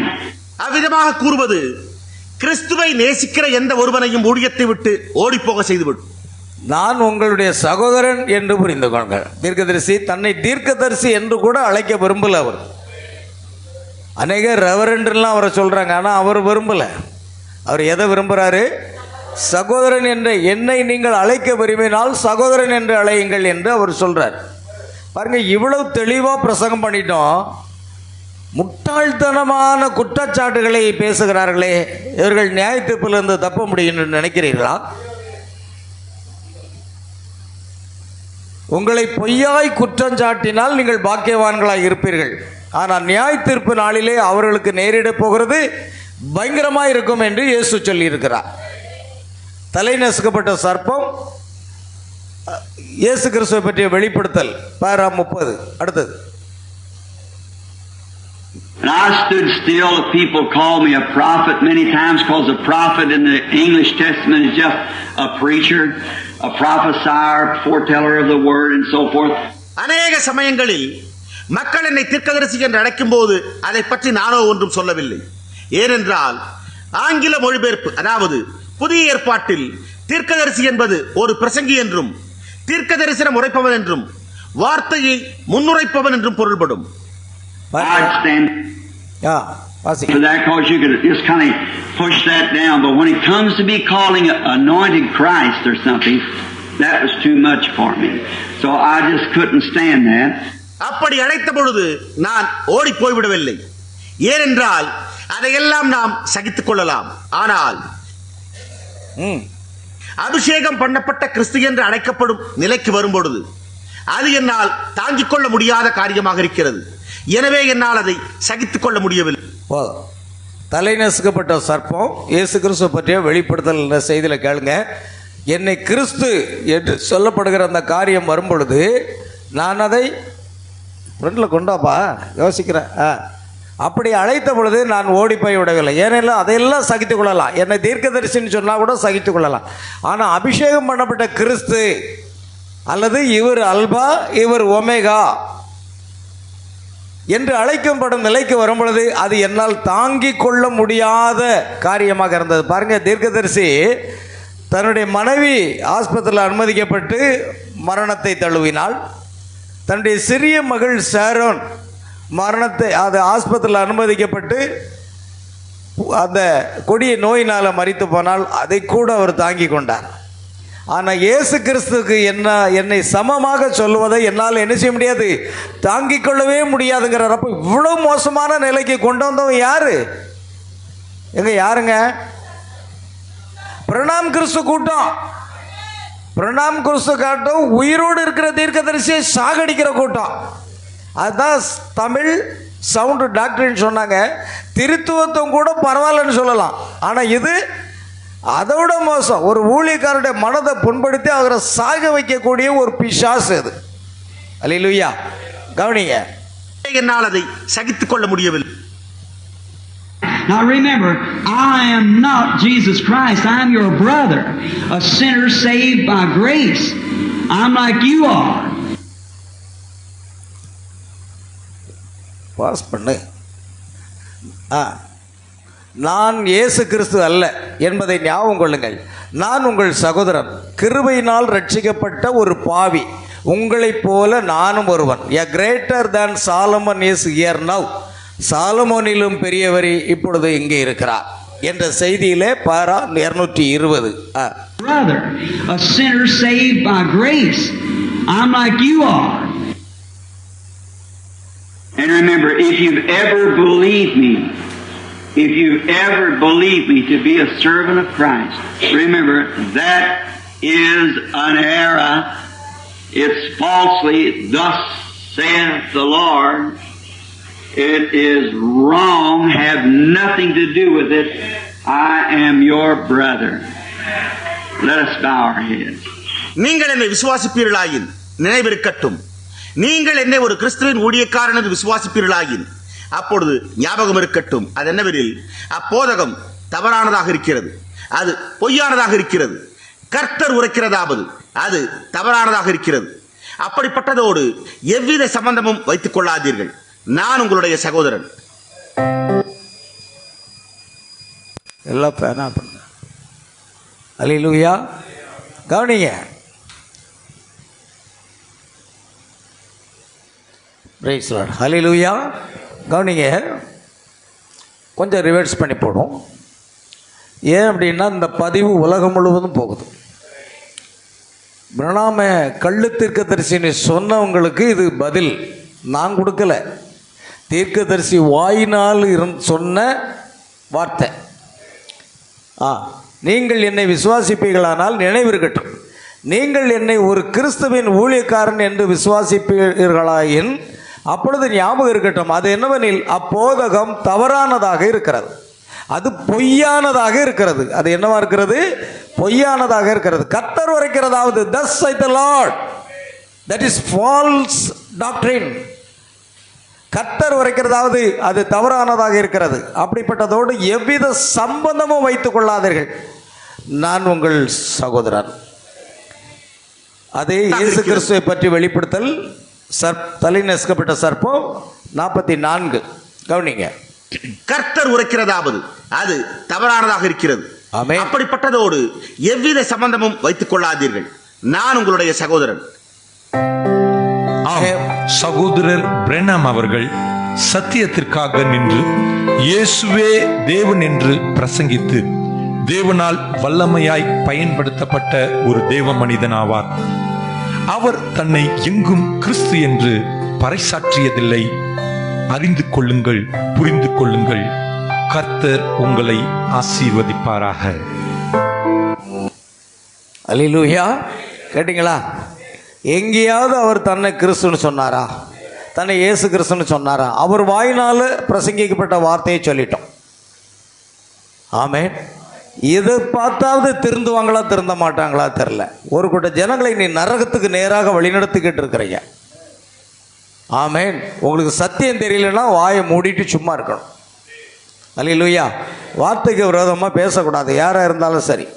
ஆகையால் பிரியமானவர்களே, தவறான குற்றச்சாட்டுகளை சொல்லும் பொழுது அவர்கள் அதற்கு என்ன செய்ய வேண்டியிருக்கும்?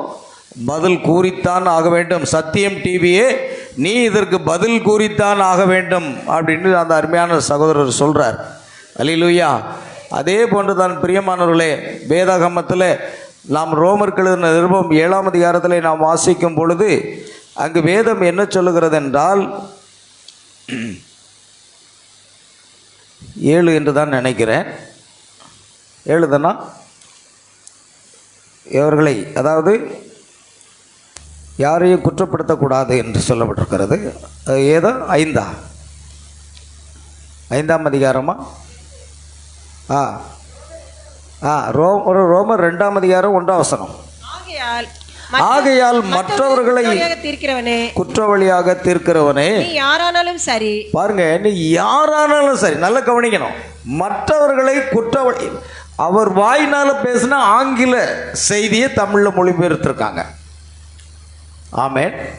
அதனால மற்றவர்களை குற்றவாளியாக தீர்க்கிறவனே, நீ யாரானாலும் சரி, நீங்க யாரானாலும் சரி, எம்டி ஜெகன் ஆனாலும் சரி, சத்தியம் டிவி ஒளிபரப்பானாலும் சரி, போக்கு சொல்ல உனக்கு இடமில்லை. போக்கு சொல்றதுக்கு உங்களுக்கு இடமே கிடையாது. நீ குற்றமாக தீர்க்கிறவை எவைகளோ நீ குற்றமாக தீர்க்கிறவைகள் எவைகளோ அவைகளை நீயே செய்கிறபடியால் அவைகளை நீயே செய்கிறபடியால் நீ மற்றவர்களை குறித்து சொல்லுகிற தீர்ப்பினாலே நீ மற்றவர்களை குறித்து சொல்லுகிற தீர்ப்பினாலே உன்னைத்தானே குற்றவாளியாக உன்னைத்தானே குற்றவாளியாக தீர்க்கிறாய்.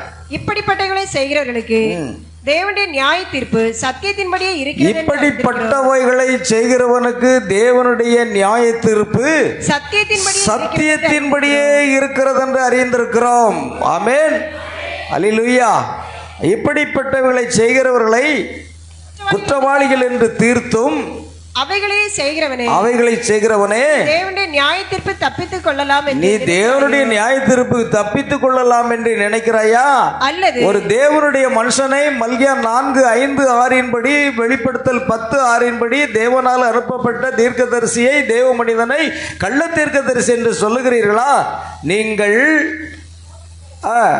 குற்றவாளி என்று தீர்த்து அவைகளை செய்கிறவனே நீ நியாய தீர்ப்புக்கு தப்பித்துக் கொள்ளலாம் என்று நினைக்கிறாயா? நான் சொல்லல, பைபிள் சொல்லுது. ஆமென். உங்களுக்கு புரியல அப்படின்னா வாயை மூடிட்டு உங்களுக்கு தெரிஞ்சதை மட்டும் பிரசங்கப்படுங்க. ஆமென், அல்லேலூயா. ஆகையால் அல்லது தேவ தயவு நீ குணப்படும்படி உன்னை ஏவுகிறது என்று அறியாமல் அவருடைய தயவு, பொறுமை, நீடிய சாந்தம் இவைகளின் ஐஸ்வரியத்தை அசட்டை பண்ணிராயோ? உன் மன கடினத்திற்கும் குணப்படாத இருதயத்திற்கும் ஏற்றபடி தேவனுடைய நீதியுள்ள தீர்ப்பு வெளிப்படும் கோபாக்கினை நாளிலே உனக்காக கோபாக்கினை குவித்துக் கொள்கிறாயே. தேவன் அவனவனுடைய கிரியைகளுக்கு தக்கதாய் அவனவனுக்கு பலன் அளிப்பார்.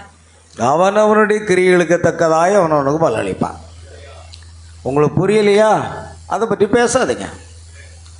ஆமென். எடுத்த எடுப்பிலே பிரணாம் ஒரு கள்ள தீர்க்கதரிசி இந்த புஸ்தகத்தை தூக்கிட்டு வருவான். இவன் பூரா அப்படித்தான், அவன் இவன் இன்னும் தாறுமாறாக பேசி ஒட்டுமொத்த மனவாட்டி உலகத்தில் இருக்கக்கூடிய ஒரு கோடி அல்ல, கோடிக்கணக்கானவர்களுக்கு அதிகமான மனதை புண்படுத்துகிறது. அவன் சொல்லி ஒன்றும் ஆக போதில்லை நமக்கு. இருந்தாலும் தேவனுடைய ஜனங்களுக்கு சத்தியத்தை கொண்டு போக வேண்டியது ஊழியக்காரராக எங்களுடைய கடமை. எங்கள் கடமையை மாத்திரம் செய்தோம், நாங்கள் அப்பிரயோஜனமான ஊழியக்காரர். அதனால் சகோதரர் எம்டி ஜெகன் அவருடைய பிரசங்கத்தை, அநேக பிரசங்கத்தை நான் கேட்டிருக்கிறேன், அநேக வீடியோ நாம் கேட்குறேன், அநேக காரியங்களை பாராட்டியும் இருக்கிறேன். ஆனால் இந்த காரியத்தில் என்னை பாராட்ட முடியாது. காரணம், தேவனால் அனுப்பப்பட்ட ஒரு தேவ மனுஷனை, ஒரு தீர்க்கதரிசியை அப்பட்டமாக பழித்து பேசுவதை தேவனும் பொறுத்து கொள்ள மாட்டார். அல்லேலூயா. ஆகையால் இப்படிப்பட்டவைகளை செய்கிறவன் குற்றவாளிகள் என்று தீர்த்தும் அவைகளையே செய்கிறவனே நீ தேவனுடைய நியாய தீர்ப்புக்கு தப்பித்துக் கொள்ளலாம் என்று நினைக்கிறாயா? நல்ல கவனிங்க. இந்த செய்தியை கேட்டபராவது எம்டி ஜெகன் போன்றவர்கள் திருந்தணும். நியாய தீர்ப்புக்கு தப்பித்துக் கொள்ளலாம் என்று நினைக்கிறாயா? ஆமென். அல்லது தேவ தயவு நீ குணப்படும்படி உன்னை ஏவுகிறது என்று அறியாமல் அவருடைய தயவு, பொறுமை, நீடிய சாந்தம் இவைகளின் ஐஸ்வரியத்தை அசட்டை பண்ணுகிறாயா? உன் மன கடினத்திற்கும் குணப்படாத இருதயத்திற்கும் ஏற்றபடி தேவனுடைய நீதியுள்ள தீர்ப்பு வெளிப்படும் கோபாக்கினை நாளிலே உனக்காக கோபாக்கினையை குவித்து கொள்ளுகிறாயே. அவங்க என்ன பண்ணிக்கிட்டு இருக்கிறாங்க? அவர்களுக்காக தேவனுடைய கோபாக்கினையை குவித்து கொண்டு வருகிறார்கள். நியாய தீர்ப்பு நாளில் எப்படி இருக்கும்? நாங்கள் பயந்து பயந்து பிரசங்கம் பண்ணிக்கிட்டு இருக்கிறோம். ஆண்டவரே, ஒரு வார்த்தை கூட தவறாக பிரசங்கிச்சிடக்கூடாது, சொந்த கருத்தை பேசிடக்கூடாதுன்னு சொல்லிட்டு தான் செய்தியிலிருந்து எடுத்து நம்ம போடுறோம். என்னுடைய சொந்த கருத்தெல்லாம் பொய், தேவனுடைய வார்த்தை சத்தியம். ஆமென். தேவனே சத்தியபரர், எந்த மனுஷனும் பொய்யன் என்று ரோமர் 3:4 சொல்லுகிறது. அல்லேலூயா. வானம் பூமி ஒளிந்து போனாலும் என்னுடைய வார்த்தைகள் ஒரு காலம் ஒளிந்து போகாது என்று இயேசு சொன்னார். அதுக்காக அவருடைய வார்த்தைக்கு முக்கியத்துவம் கொடுத்து தான் செய்தியிலிருந்து நம்ம போடுறோம். சொந்த வெளிப்பாடோ சொந்த கருத்தையே நான் பேச விரும்பலை. ஆமென். அதனால் அவங்க இஷ்டத்துக்கு வாய்க்கு வந்தபடியெல்லாம் பேசி வசைப்பாடும் பொழுது தேவனுடைய கோபாக்கினியின் நாளிலே உனக்காக கோபாக்கினியை குவித்து கொள்ளுகிறாயே.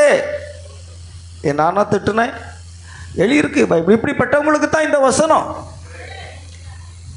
தேவன் அவனுடைய கிரிகளுக்கு தக்கதாய் அவனவனுக்கு பலன் அளிப்பார். அல்லேலூயா. பாவியில் பிரதான பாவினான், என் நீதி அழுக்கான கந்தையே. பாவியில் பிரதான பாவினான், என் நீதி அழுக்கான கந்தையே. கழுவிட்டார் தூய தம் இரத்தத்தால், என்னை மீட்டிட்டார் அளவில்லாத கிருபையால். கழுவிட்டார் தூய தம் இரத்தத்தால், என்னை மீட்டிட்டார் அளவில்லாத கிருபையால். என்னிலே தகுதி ஒன்றும் இல்லையே, என் தேவன் முன்னால் மேன்மை பாராட்ட. என்னிலே தகுதி ஒன்றும் இல்லையே, என் தேவன் முன்னால் மேன்மை பாராட்ட. அல்லேலூயா. கிருபையினாலும் ரட்சிக்கப்பட்ட பாவி என்று அவர் வாயினால சொல்லிட்டார். தன்னை மூளைக்கல்லுன்னு சொன்னார், தலைக்கல்லுன்னு சொன்னார். என்ன பொய்யானது நியாய தீர்ப்பு காத்திருக்கிறார். Be careful. இனிமேலாவது இப்படிப்பட்ட போதகத்தை பண்ணாமல் இருங்க, நல்லது. அல்லேலூயா. திரும்பவும் பண்ணீங்கன்னா நான் நேரில் உங்கள் வீட்டுக்கே வந்துடுவேன். ஆமென். எவ்வளோ செலவானாலும் பரவாயில்ல, உங்கள் வீட்டுக்கே நான் வருவேன். தப்பி போன மார்க்கத்து நன்று ஒரு பாவியை திறப்புகிறவன் திரளான பாவங்களை மூடுவான் என்று அறிவிக்கடவன் என்று வேதம் சொல்லும் பொழுது, சகோதரர் எம்டி ஜெகனோ அல்லது மற்றவர்களோ நரகத்துக்கு போய் விடக்கூடாது. அதனால் நான் அவர்களை சந்திக்கவே விரும்புகிறேன். ஆமென். உண்மையாக அவர் என்னுடைய சகோதரன் என்ற ரீதியில், ஆனால் வேதம் அவரை எச்சரிக்கிறது. இந்த எச்சரிக்கை சத்தத்தை கேட்டு அவர்கள் திரும்ப வேண்டும். சரி, நம்ம வார்த்தைக்கு இப்போ தீர்க்கதரிசி செய்தியிலிருந்து வேத பிரகாரமான ஒரு 20 நிமிஷம் தான் நமக்கு இருக்குது. இதை முடிச்சுட்டு மீதி பகுதியை அடுத்த வாரத்துக்கு நம்ம கொண்டு போயிடலாம். சகோதரர் பிரணாம் கள்ள தீர்க்கதரிசியா 20ஆம் நூற்றாண்டு தீர்க்கதரிசி என்ற செய்தி புஸ்தகத்தில் வேதபூர்வமான ஒரு தூதன் அல்லது செய்தியாளர். சகோதரர் எம்டி ஜெகன் அவர்கள் சொன்னார், இவர் தன்னை ஒரு தூதன் சொல்லிட்டார். முதல்ல தூதன் என்பதற்கு அர்த்தம் என்ன என்பது தெரிய வேண்டும். தூதன் என்றால் மெசேஞ்சர், செய்தியாளன் என்று அர்த்தம். தேவனுடைய செய்தியை கொண்டு வருகிறவர் செய்தியாளன் என்று அழைக்கப்படுகிறார். 2 தூதன் இருக்கிறார். ஒன்று பரலோக தூதன், இன்னொன்று மனிதர்களாகிய செய்தியாளர்கள். ஆமென். பாருங்கள், வெளிப்படுத்தல் 10ஆம் அதிகாரம் 6வது வசனத்தை நாம் வாசிக்கும் பொழுது, ஆனாலும் தேவன் தம்முடைய ஊழியக்காரராகிய தீர்க்கதரிசிகளுக்கு சுவிசேஷமாய் அறிவித்தபடி 7ஆம் தூதனுடைய சத்தத்தின் நாட்களிலே, நல்ல கவனிங்க, the voice of the 7th angel. ஆமென். அது ஆங்கிலத்தில் என்ன அருமையாக சொல்லியிருக்கிறது என்றால், ஆமென், 7ஆம் தூதனுடைய சத்தத்தின் நாட்களிலே எங்க இருக்கிறது? தேவ ரகசியம் நிறைவேறும்.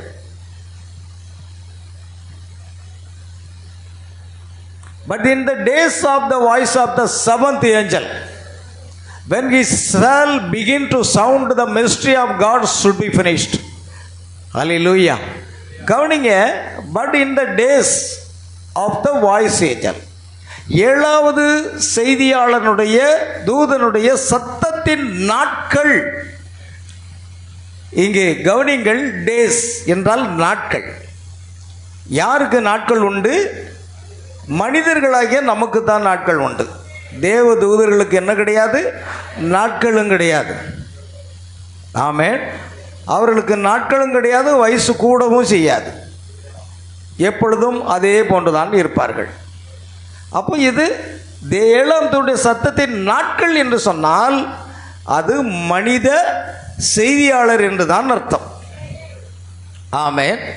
ஆனால் கபிரியலிடத்தில் வந்த அந்த தூதன், மரியாளிடத்தில் வந்து பேசின அந்த தூதன், இவர்கள் பரலோக தூதனாகிய யாரு? காபிரியேல். ஆமென். மோசேனுடைய சரீரத்தை குறித்து தர்க்கித்தவர் மிகாவேல் என்னும் தூதன். இவர்கள் அத்தனை பேரும் பரலோக தூதர்கள். அவர்களும் தூதர்கள் தான், இவர்களும் தூதர்கள் தான்.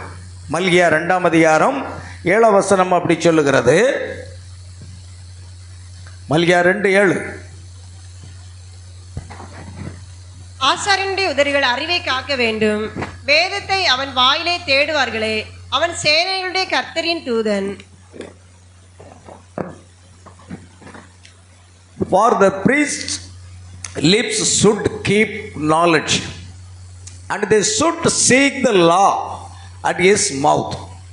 For he is the messenger of the Lord of hosts.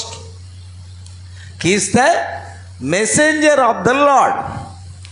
Lord எப்பொழுதுமே கேபிட்டலில் இருக்குமானால் அது கர்த்தர், சேனைகளின் கர்த்தர், லார்ட் ஆஃப் ஹோஸ்ட்.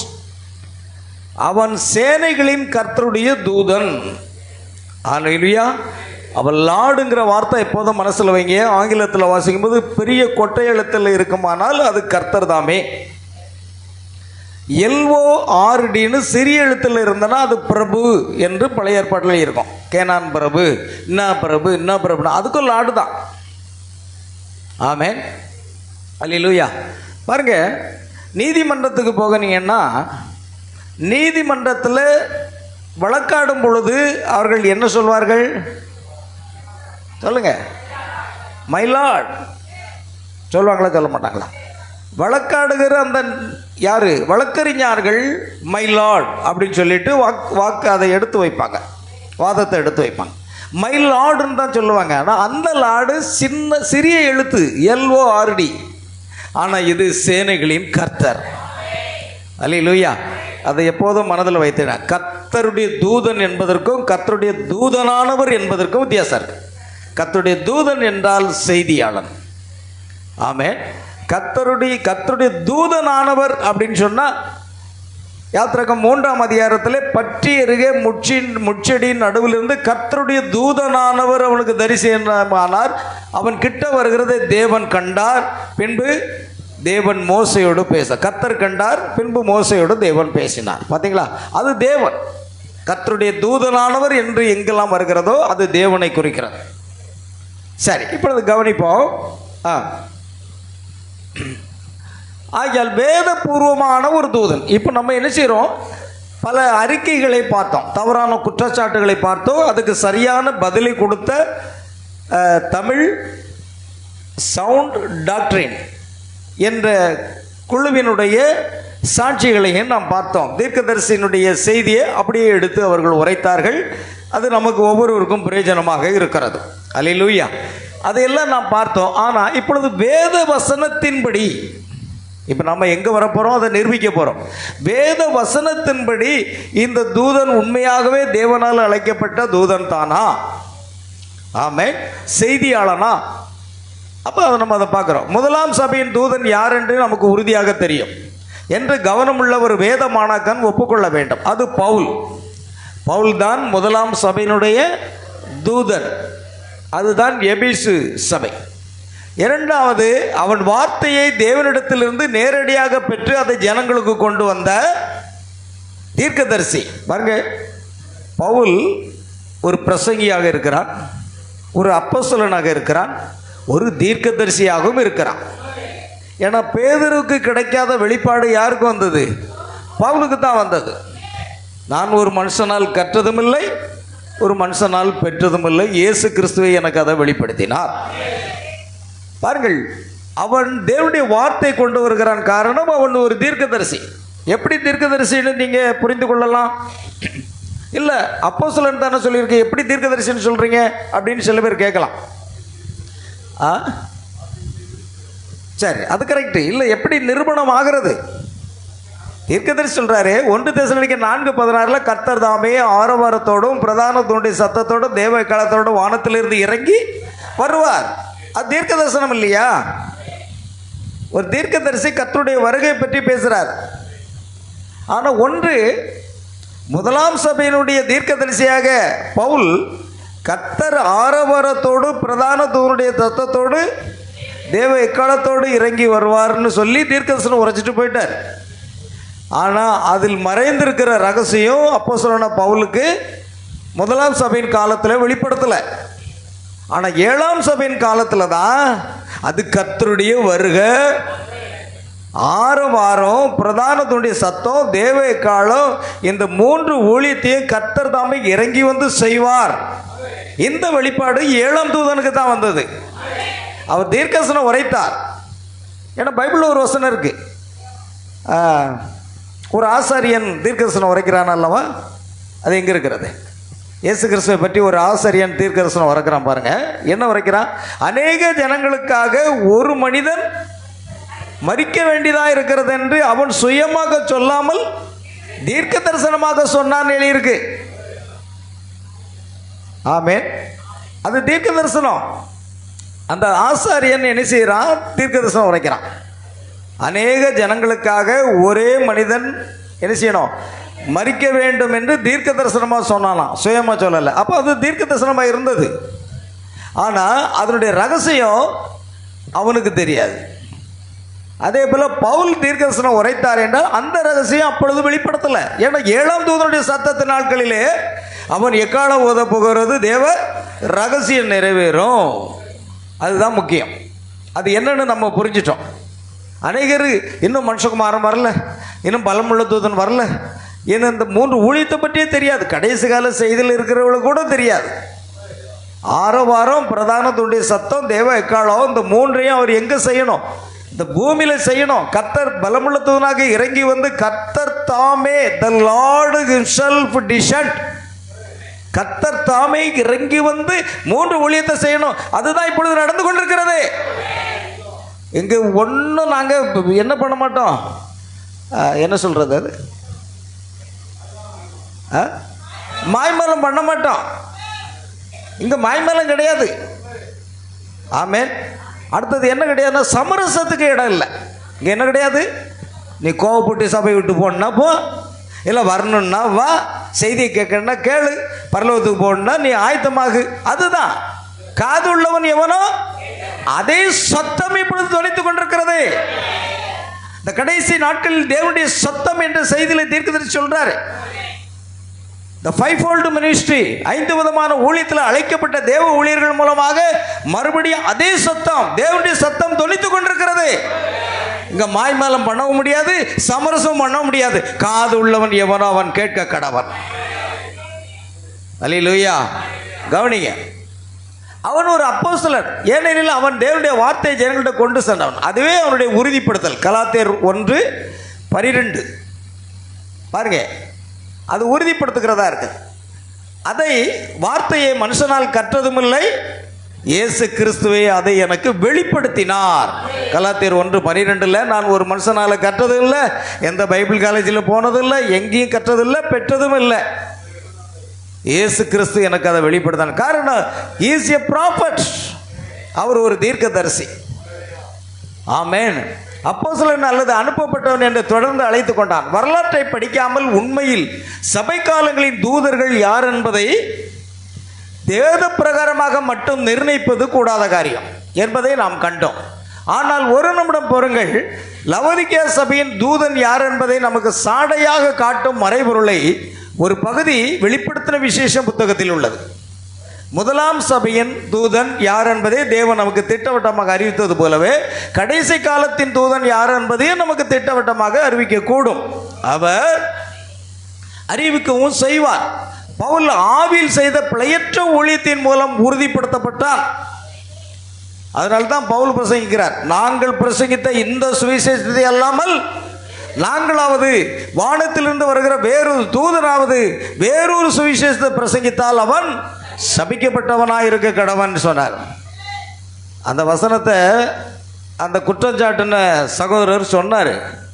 ஆனால் பவுல் என்ன பிரசங்கித்தார்? ஒரே கர்த்தர், ஒரே விசுவாசம், ஒரே ஞானஸ்தானம். அது கர்த்தராகிய, அதுக்கு நீங்கள் கீழ்ப்படிஞ்சீங்களா? நீங்கள் திருத்துவம்லாம் சொல்லிக்கிட்டு இருக்கீங்க. அவர் ஒரே கர்த்தர், ஒரே தேவன்லாம் சொல்கிறாரு. அப்போ பவுல் அதைத்தான் சொன்னார், நீ ஒரே கர்த்தரை விசுவாசிக்கணும், ஒரே ஞானஸ்தானம், ஒரே தேவனை விசுவாசிக்கணும். அதுவும் கர்த்தராகிய இயேசு நாமத்தில் கொடுக்குற ஞானஸ்தானம். இதை தவிர வேறொரு ஞானஸ்தானத்தையோ வேறொரு உபதேசத்தையோ கொண்டு வந்தால் நீ யாரு? சபிக்கப்பட்டவராக இருக்க கடவர்னு பவுல் சொல்றார். நாம் அப்படி இல்லை. பவுல் என்ன பிரசங்கித்தாரோ அதன்படி தான் நாம் விசுவாசிக்கிறோம். ஆமென். 1 கொரிந்தியர் 2:1-5. சகோதரரே, நான் உங்களிடத்தில் வந்தபோது தேவனை பற்றிய சாட்சியை சிறந்த வசனிப்போடாவது ஞானத்தோடாவது அறிவிக்கிறவனாக வரவில்லை. ஆமென். அல்லேலூயா. சிலுவையில் அறியப்பட்ட அவரையே அன்றி வேறு ஒன்றையும் உங்களுக்கு அறியாதிருக்க தீர்மானித்திருந்தேன். அல்லாமல் நான் பலவீனத்தோடும் பயத்தோடும் மிகுந்த நடுக்கத்தோடும் உங்களிடத்தில் இருந்தேன். உங்கள் விசுவாசம் மனுஷருடைய ஞானத்தில் அல்ல, தேவனுடைய பலத்தில் நிற்கும்படிக்கும். ஆமென். என் பேச்சும் என்னுடைய பிரசங்கமோ மனுஷன் ஞானத்துக்குரிய நயவசனம் உள்ளதாயிராமல். பார்த்தீங்களா, என்னுடைய பேச்சு என்னுடைய பிரசங்கம் மனுஷ ஞானம் கிடையாது, கல்வி கிடையாது, அறிவு கிடையாது, புத்தி கிடையாது. அது தேவனுடைய ஆவியினாலே பலத்தினாலே உறுதிப்படுத்தப்பட்டதாக இருந்தது. ஆமென். எனவே கடைசி காலத்தில் தேவன் உரைக்கும் இந்த தூதன் பவுலை போன்றே வசனத்தினாலும் வல்லமையினாலும் உறுதிப்படுத்தப்பட்ட ஒரு ஊழியத்தை கொண்டவராக இருக்க வேண்டும். இல்லையேல் அவரை நாம் அறிந்து கொள்ள இயலாது, அவர் நமக்கு தேவையும் இல்லை. எப்படி பவுலுடைய ஊழியத்தை கர்த்தர் உறுதிப்படுத்தினாரோ அதே போல 7ஆம் தூதனுடைய ஊழியத்தையும் தேவன் அற்புதங்களினால் அடையாளங்களினால் உறுதிப்படுத்துவார். செத்து போன இரவு முழுவதும் பிரசங்கத்தை கேட்டு கீழே மாடியிலிருந்து விழுந்து போன வாலிபன் செத்து போனான். நேரே பவுல் கீழே இறங்கி வந்து அவன் மேலே படுத்துக்கொண்டு அவன் உயிர் அவனுக்குள் வந்தது. தேவன் அவனை உறுதிப்படுத்தினார். அதே போல பிரணாமுடைய ஊழியத்தில் செத்து போன 40 மணி நேரம் ஆகின குழந்தையை கொண்டு வந்தார்கள். இயேசு கிறிஸ்துவின் நாமத்தில் அது உயிர் பெற்றது. தேவன் அற்புதங்களினால் அடையாளங்களால் அப்போஸ்தலருடைய ஊழியத்தை உறுதிப்படுத்தினது போல. ஆமென். அது எபிரேயர் 4:12 இருக்கிறத நினைக்கிறேன். அற்புதங்களினாலும் அடையாளங்களினாலும் தேவனுடைய பலத்த செய்கைகளினாலும் அதை உறுதிப்படுத்தினது போல இந்த பவுலுடைய ஊழியத்தையும் உறுதிப்படுத்தினார்.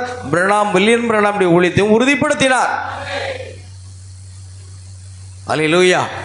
பாருங்கள், இந்த தூதன் வெளிப்படுத்தல் 10:6 உரைக்கப்படுகிறார். தேவன் தம்முடைய ஊழியக்காரராகிய தீர்க்கதரிசிகளுக்கு சுவிசேஷமாக அறிவித்தபடி 7ஆம் தூதனுடைய சத்தத்தின் நாட்களிலே அவன் எக்காலம் ஊதப் போகிற போது தேவ ரகசியம் நிறைவேறும். இந்த வசனம் ஒரு பரலோக தூதன் எக்காலம் ஊதுகிறதை குறிப்பிடாமல், பார்த்தீங்களா, இது பரலோக தூதன் அல்ல, அது சபைக்கால தூதர்கள் அத்தனை பேரை யாரு? மனிதர்கள். ஆனால் கலசங்களை ஊற்றக்கூடிய தூதர்கள் 7 பேரும் பரலோக தூதர்கள். அதனால இவன் எக்காலம் ஊத போகிறதை ஒரு பரலோக தூதன் எக்காலம் ஊதுகிறதை குறிப்பிடவில்லை. பாருங்கள், பரலோக தூதனும் எக்காலம் ஊதுகிறார், 7ஆம் தூதனும் எக்காலம் ஊதுகிறார். அல்லேலூயா. பாருங்கள், ஆகையால் தேவனுடைய வார்த்தையை நமக்கு லவோதிக்கேயா காலத்து சபையின் தூதன் தேவனுடைய வார்த்தையை நமக்கு அறிவிப்பதை தெளிவாக குறிப்பிடுகின்றது. இதற்கான அத்தாட்சி வெளிப்படுத்தல் 11:15 அபரிதமாக எடுத்து உரைக்கப்பட்டது. வெளிப்படுத்தல் 11:15 அது பரலோக தூதன். 7ஆம் தூதன் எக்காலம் ஊதினான். பாருங்கள், 6ஆம் தூதன் எக்காலம் ஊதினான். அப்பொழுது தேவனுக்கு முன்பாக இருந்த 4 கொம்புகளிலும் இருந்து ஒரு சத்தம் தோன்றி, பொற்பிடத்தின் 4 கொம்புகளில் இருந்து ஒரு சத்தம் தோன்றி எக்காலம் பிடித்திருந்த 6ஆம் தூதனை நோக்கி 7ஆம் தூதன் எக்காலம் ஊதினான். அடுத்தது, அப்பொழுது உலகத்தின் ராஜ்யங்கள் நம்முடைய கர்த்தருக்கும் அவருடைய கிறிஸ்துக்குரிய ராஜ்யங்களாயின. அது இப்பொழுதல்ல. இந்த 7ஆம் தூதனாகிய வில்லியம் பிரணாம் எக்காலம் முழங்குதல் என்றால் தன்னுடைய செய்தியை முழங்குதல். எக்காலமானது விளங்காத சத்தமிட்டால் எவன் யுத்தத்துக்கு? அப்போ யுத்தத்துக்கு போகிற இராணுவ வீரர்கள் அவர்களுக்கு ஒரு இசைக்கருவி இருக்கிறது. அதை ஊதும் பொழுது அவர்கள் யுத்தத்துக்கு போகணும். அதே போல எக்காலமானது விளங்காத சத்தமாக இருக்கக்கூடாது, அது விளங்கக்கூடிய ஒரு சத்தமாக இருக்குது. அப்போ 7ஆம் தூதன் எக்காலம் ஊதுகிறான். பூமியில் உள்ள 7ஆம் தூதனாகிய வில்லியம் பிரணாம் எக்காலம் ஊதுகிற அந்த செய்தி மணவாட்டிக்கு புரியும். மணவாட்டி நீ இல்லைன்னா உனக்கு புரியாது. நீ மணவாட்டியை ஆக முயற்சி பண்ணாத. நீ மணவாட்டியை பிறந்திருக்க வேண்டும். நீ உலகத்திற்கு முன்பாக மணவாட்டியை முன்குறிக்கப்பட வேண்டும். புரியும், இல்லைன்னா உனக்கு புரியாது. உன் கல்வியோ அறிவோ ஞானமோ ஒன்று கிரியை செய்யாது. அல்லேலூயா. நீ படித்தாலும் சரி, படிக்கட்டாலும் சரி, பைபிள் வாசிக்க தெரிஞ்சாலும் சரி, வாசிக்க தெரியாட்டாலும், உலகத்தோட்டத்துக்கு முன்பாக நீ மனவாட்டியாக முன்குறிக்கப்பட்டிருந்தால் இந்த 7ஆம் தூதனுடைய அந்த எக்காலம் முழங்கும் போது அந்த செய்தி உங்களுக்கு நிச்சயம் புரியும். இல்லைன்னா புரியாது. இல்லைன்னா இப்படித்தான், அவர் கள்ள தீர்க்கதரிசி, இவர் இப்படி அப்படி சொல்லிக்கிட்டே இருப்பீங்க. உங்களுக்கு புரிஞ்சாதானே ஜனங்களுக்கு சத்தியத்தை சொல்லுவீங்க. அல்லேலூயா. பாருங்கள், உலகத்தை என்னும் கம்பீர சத்தங்கள் வானத்தில் உண்டாயின. 6ஆம் தூதன் ஊதின எக்காலத்துடன் பயங்கரமான ஆபத்துகள் பூமியின் மேல் நியாய தீர்ப்பில் வருகின்றன. 7ஆம் எக்காலத்தின் போது கிறிஸ்து தமக்கு உரிமை உள்ள ராஜ்யத்தை எடுத்துக்கொள்கிறார் என்பதை கவனிங்கள். ஆனால் வெளிப்படுத்தல் 10:6 உள்ள தூதன் இப்பொழுதும் ஊதி கொண்டிருக்கிறார். அதாவது அவருடைய காலத்தில் இந்த வசன செய்தி பிரசங்கித்த சமயத்தில். ஆனால் இப்பொழுது இல்லை. 1965ஆம் ஆண்டு டிசம்பர் மாதம் 24ஆம் தேதி கர்த்தருக்குள்ளாக நித்திரை அடைந்து விட்டார். ஆமென். பாருங்க, இப்பொழுது நாம் எதை பற்றி பேசிக் கொண்டிருக்கிறோம்? வேதபூர்வமான ஒரு தூதன், ஒரு செய்தியாளன். அல்லேலூயா. பாருங்கள், அவர் உண்டாக்கும் எக்கால துவனி தேவ ரகசியங்களை சபைக்கு அறிவித்துக் கொண்டிருக்கிறது. அந்த எக்காலம் ஊதுகிறது என்றால் தேவ ரகசியத்தை முழங்குகிறது. அது யாருக்கு? மணவாட்டிக்கு. ஆமென். மேலும் கவனிங்கள், வெளிப்படுத்தல் 10:1 முதல் 5 கர்த்தராகிய இயேசு கிறிஸ்து ஒரு சிங்காசனத்தை எடுத்துக்கொள்ளவில்லை. அவர் பூமியின் மேல் நின்று கொண்டு தம் தலை வானத்தில் உள்ளதாக அதில் சித்தரிக்கப்பட்டுள்ளது. பின்பு பலமுள்ள வேறொரு தூதன் வானத்திலிருந்து இறங்கி வர கண்டேன். மேகம் அவனை சூழ்ந்திருந்தது, அவனுடைய சிரசின் மேல் வானவில் இருந்தது. அவனுடைய முகம் சூரியனை போலவும் அவனுடைய கால்கள் அக்கினி ஸ்தம்பங்களைப் போலவும் இருந்தது. திறக்கப்பட்ட ஒரு சிறு புஸ்தகம் அவன் கையில் இருந்தது. ஆமென். அது வெளிப்படுத்தல் 5ஆம் அதிகாரத்தில் முத்திரிக்கப்பட்ட புஸ்தகமாக 7 முத்திரைகளால் முத்திரிக்கப்பட்ட புஸ்தகமாக இருந்தது. ஆனால் வெளிப்படுத்தல் 10ஆம் அதிகாரத்தில் 7 முத்திரைகளும் உடைக்கப்பட்டு கிறிஸ்து சிங்காசனத்தை விட்டு எழுந்து அவர் பலமுள்ள தூதனாக இறங்கி வருகிறார். ஆமென். அவர் தமது வலது பாத்தை சமுத்திரத்தின் மேலும் தன் இடது பாத்தை பூமியின் மேலும் வைத்து சிங்கம் கர்ச்சிக்கிறது போல மகா சத்தமாய் ஆர்ப்பரித்தான். ஆமென். இப்பொழுது அவர் ஆட்டுக்குட்டி அல்ல. ஆமென். அபி ஓம் அம்னா நகியே. அல்லேலூயா. ஆமென். அல்லேலூயா. அவர் இப்பொழுது கர்ச்சிக்கிற சிங்கமா இருக்கிறார். He is a roaring lion. அல்லேலூயா. அவ்வேழு இடிகளும் சத்தமிட்டு முழங்கின. அவன் ஆர்ப்பரித்த போது 7 இடிகள், the 7 thunders uttered their voices. 7 இடிகளும் சத்தமிட்டு முழங்கின. அவ்வேழு இடிகளும் தங்கள் சத்தங்களை முழங்கின போது நான் எழுத வேண்டும் என்று இருந்தேன். பாருங்க, யோவானுக்கு தெரியும். அப்போஸ்தலர்களில் பேதுரு தான் முதலாமானவர். அதே போன்று பவுலும் முக்கியமானவர். ஆனால் யோவானும் மிக மிக முக்கியமானவர்.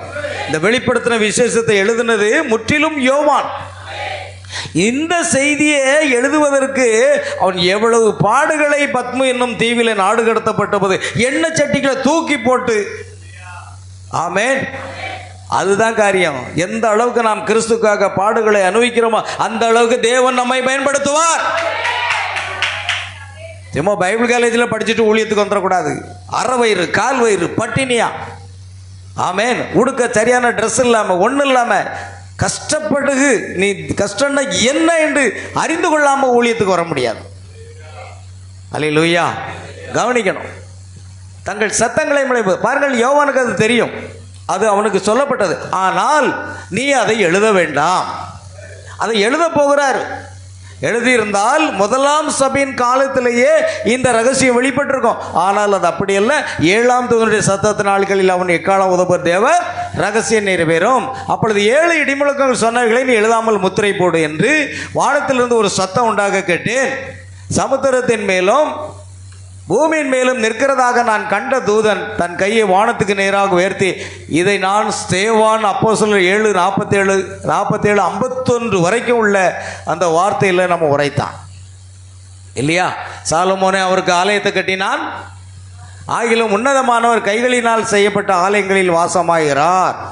வானம் எனக்கு சிங்காசனம், பூமி எனக்கு பாதபடி. பாருங்க, பரலோகத்தில் அவருடைய தலை, பூமியில் அவருடைய பாதபடி இருக்கு. சேவான் அந்த வெளிப்பாட்டை பெற்று சொல்லுகிறான். எனக்காக நீங்கள் எப்படிப்பட்ட வீட்டை கட்டீர்கள், நான் தங்கியிருக்க ஸ்தலம் எது, இவைகள் எல்லாவற்றையும் என்னுடைய கரம் உண்டாக்கவில்லையா என்று கர்த்தர் வருகிறார் என்று தீர்க்கதரிசி சொல்லியிருக்கிறானே. வணங்கா கழுத்துள்ளவர்களே, இருதயத்திலோ செவிகளிலோ விருத்த சேதனம் பெறாதவர்களே, உங்கள் பிதாக்களைப் போல நீங்களும் பரிசுத்த ஆவிக்கு எப்பொழுதும் எதிர்த்து நிற்கிறீர்கள். யாருக்கு சொல்றாரு தெரியுமா? தீர்க்கதரிசிகளை என்ன செய்யறாங்க தெரியுமா? அவங்க இது இயேசு இன்னும் பாருங்க, இந்த வசனத்தை நீங்க வாசிங்க கொஞ்சம்.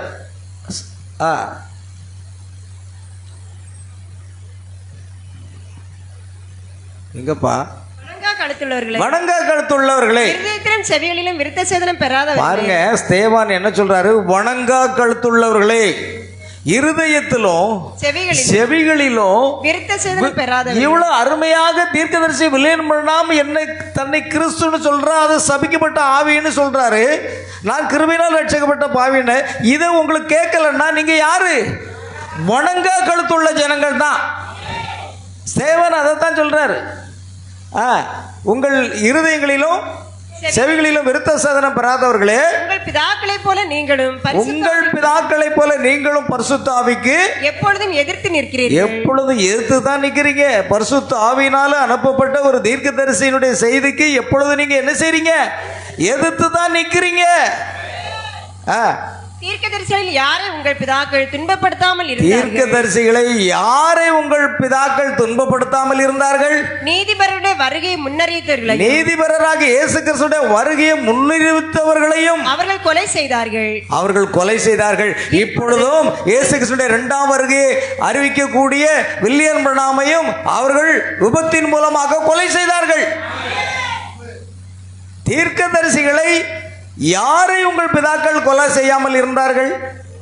நீதிபரருடைய வருகையை முன்னறிவித்தவர்களையும் அவர்கள் கொலை செய்தார்கள். பாத்தீங்களா? யாருக்காக அனுப்பப்பட்டார் இயேசு கிறிஸ்து? தீர்க்கதரிசிகள் மூலமாகத்தான் தேவனுடைய வார்த்தை வருகிறது. இந்த வேதத்தை எழுதினது தீர்க்கதரிசிகளும் அப்போஸ்தலர்களும். பழைய ஏற்பாடு எல்லாமே தீர்க்கதரிசிகள் மூலமாக எழுதப்பட்டது. ஆனால் அவர்கள் ஒரு காலத்திலையும் தீர்க்கதரிசியை விசுவாசிக்காதபடி அவர்களை கொலை செய்தது போல நீங்களும் நீதிபரருடைய வருகையை முன்னறித்தவர்களையும் அவர்கள் கொலை செய்தார்கள். இப்பொழுது நீங்கள் அவருக்கு துரோகிகளும். அவருக்கு துரோகி. அப்பா, தேவனுக்கு துரோகி, பிரான்ஹாமுக்கு துரோகி இல்ல, நீங்க தேவனுக்கே துரோகி, அவருடைய சத்தியத்துக்கே துரோகி, அவருடைய வார்த்தைக்கே துரோகி, அவருடைய வெளிப்படுத்தப்பட்ட செய்திக்கு துரோகி. அல்லேலூயா. நான் சொல்லல, பைபிள் அப்படி சொல்லுது. இப்பொழுது நீங்கள் அவருக்கு துரோகிகளும் அவரை கொலை செய்த பாதகருமா இருக்கிறீர்கள். அந்த தீர்க்கதரிசிகளை கொலை செய்யறதுக்குள்ள நீங்க பாதகர்களா இருக்கிறீங்க அப்படின்னு யார் சொல்றா? ஸ்தேவான் அங்க சொல்றார். அப்ப இன்றைக்கும் தீர்க்கதரிசிக்கு செய்திக்கு தீர்க்கதரிசிகளுக்கு விரோதமாக இருக்கிறவர்கள் இவர்கள் கொலகார பாவிகள்னு பைபிள் சொல்லுது. நீங்க யாருங்க? கொலகார பாவிகள்னு பைபிள் சொல்லுது, நான் சொல்லலை. நீங்கள் பைபிள் வசனத்தை ஒழுங்காக படிக்கிறது இல்லை. சும்மா வாயில் வர்றதை பிரசங்கம் பண்ணிட்டு பெயரும் புகழுக்காக ஊழியம் செய்யாதீங்க. ஆமென். நான் நியாயம் தீர்த்தால் என் தீர்ப்பு சத்தியத்தின்படியே இருக்கும் என்று இயேசு சொன்னார். சத்தியத்தை கொண்டு தான் நியாயம் தீர்ப்பார். உங்கள் சபைகளை கொண்டு நியாயம் தீர்க்க போறதில்லை. பிரியமானவர்களே, ஆகையால் ஒன்றை புரிந்து கொள்ளுங்கள். தீர்க்கதரிசிகளை கொலை செய்து அதற்கு என்ன செய்தாங்க? கல்லறைகளை கட்டுகிறவர்களே என்று ஸ்தேவான் கடிந்து கொண்டது போல இந்த கடைசி காலத்திலும் தீர்க்கதரிசிக்கு விரோதமாக இருக்கிறவர்களுக்கு விரோதமாக ஒரு கடிந்து கொள்ளுதல் என்ன செய்ய வேண்டும்? என்ன செய்ய வேண்டும்? இருக்க வேண்டும். ஸ்தேவான் அன்று கடிந்து கொண்டான், பைபிள் உள்ள ஸ்தேவான். இப்பொழுது இந்த ஸ்தேவான் அதை கடிந்து கொள்கிறான். என் பேரும் ஸ்தேவான் தானே. அங்கு அந்த ஸ்தேவான், இங்கு இந்த ஸ்தேவான். அவர் தேவானுக்குள்ள இருந்த அதே பரிசுத்த ஆவியுடைய அபிஷேகம் எனக்குள் இருக்கிறது என்று நான் விசுவாசிக்கிறேன். அல்லேலூயா.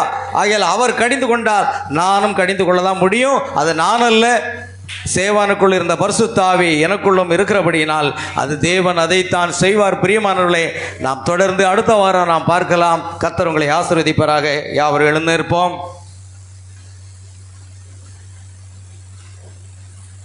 பாருங்கள், ஒரு செய்தியை நம்ம கேட்டோம். இன்னைக்கு வாயில் வந்தபடியெல்லாம் பிரசங்கம் பண்ணுறாங்க. கொஞ்சம் வேதத்தை ஆராய்ந்து பார்க்கணும், தேவ சமூகத்தில் காத்திருக்கணும். எடுத்த எடுப்பிலே அவன் கள்ள தீர்க்கதரிசி, இவன் கள்ள தீர்க்கதரிசி. உங்களுக்கு அதான் அதிகாரத்தை கொடுத்தது யார்?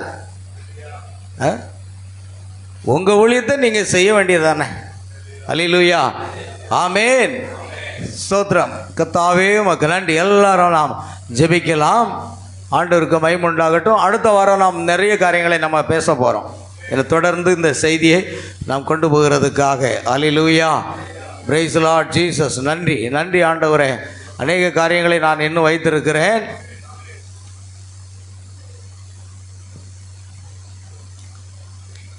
கடைசியாக ஒரு பாடலை பாடி நாம் ஜெபித்து நிறைவு செய்வோம்.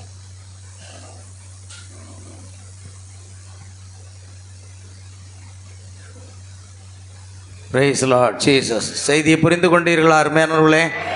வார்த்தையில் நிலைத்திருங்கள். பலமுள்ள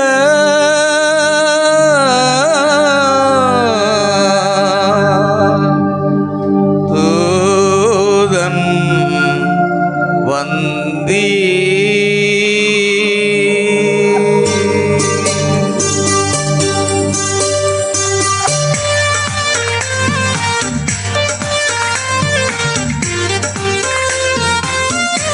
கரங்களை தட்டி பாடும். பலமுள்ள தூதனாக நீர் இறங்கி வந்தீரே, கெட்டிக்கீர சிங்கம் போல மகா சத்தமாய் ஆர்ப்பரித்தீரே. பலமுள்ள தூதனாக நீர் இறங்கி வந்தீரே, கெட்டிக்கீர சிங்கம் போல மக சத்தமாய் ஆர்ப்பரித்தீரே.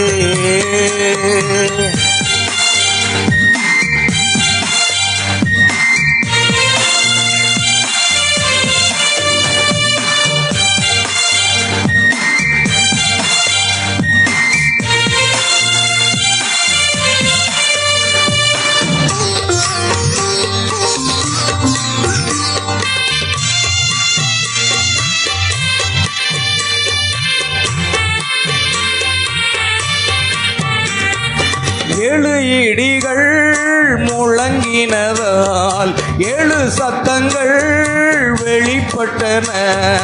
எழுதாமல் முத்திரை போடு வான சத்தம் உண்டாயிற்று. இறங்கினவர் கிறிஸ்து தானே, இளம் தூதனை சந்தித்தார், தேவ ரகசியம் வெளிப்பட்டதே. இறங்கினவர் கிறிஸ்து தானே,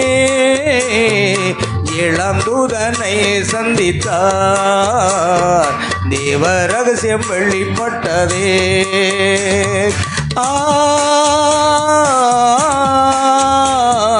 அல்லேலூயா கீதம் பாடுவே, மகிழ்ந்து ஆர்ப்பரிப்பேனே.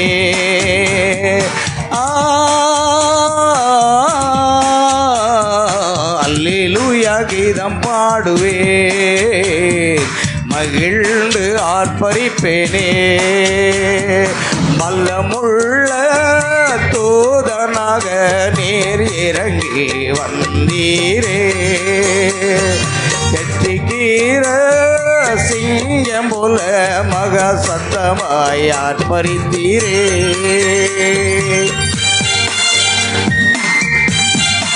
இனி காலம் செல்லாது. ஏழாம் தூதனுடைய சத்தத்தின் நாட்களிலே அவர் எக்காலம் ஊதப் போகிற போது தேவ ரகசியம் நிறைவேறும்.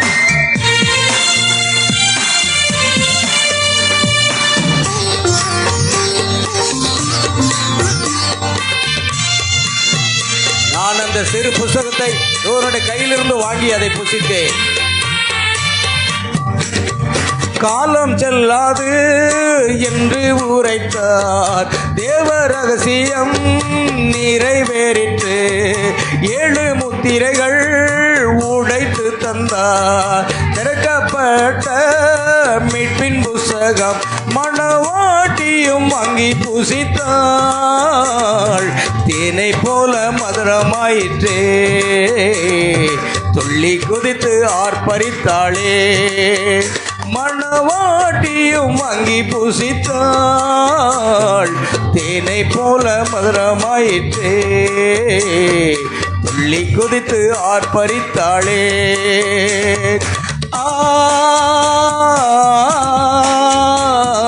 உம்மையன்றி எனக்காரையா, உம்மோடுதான் வாழ்வேனையா.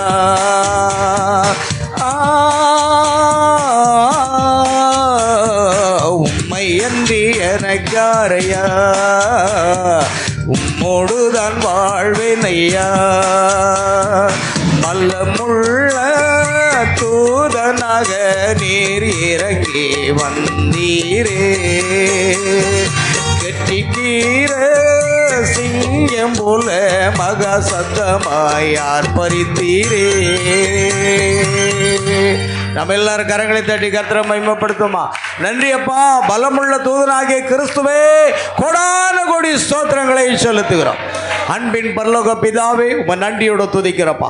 ஆசீர்வதிக்கப்பட்ட அந்த அருமையான ஆண்டவரே பகல் வெளியில தேவ சமூகத்தில் வந்து உம்மை துதித்து பாடி ஆராதித்து மகிமைப்படுத்தும்படியான கிருபைகளை கொடுத்தீரே. ஸ்தோத்திரம் ஆண்டவரே. சத்தியத்தை அறியாத ஜனங்கள் சபிக்கப்பட்டார்கள் என்று அன்றைக்கு யூதர்கள் சொன்னார்கள்.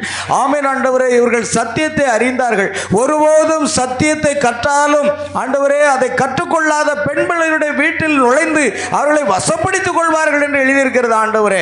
ஆம் கர்த்தாவே, தேவனுடைய சத்தியமானது 7ஆம் தூதன் மூலமாக வெளிப்படுத்தப்பட்டிருக்கிறது.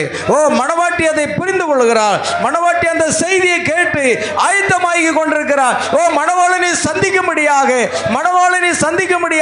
மணவாட்டி ஆயத்தமாகி கொண்டிருக்கிறார் ஆண்டவரே.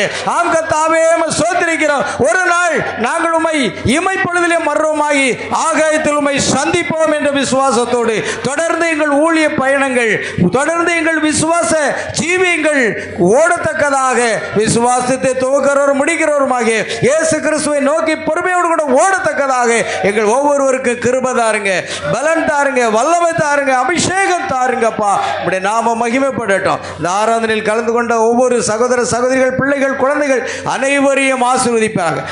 அந்த செய்தியை நேரடி தொலைக்காட்சியில் நேரடி ஒளிபரப்பில் கேட்ட தேவனுடைய பிள்ளைகளும், இன்னும் இந்த செய்தியை கேட்க போகிற பிள்ளைகளையும் தேவன் ஆசீர்வதிப்பாராக.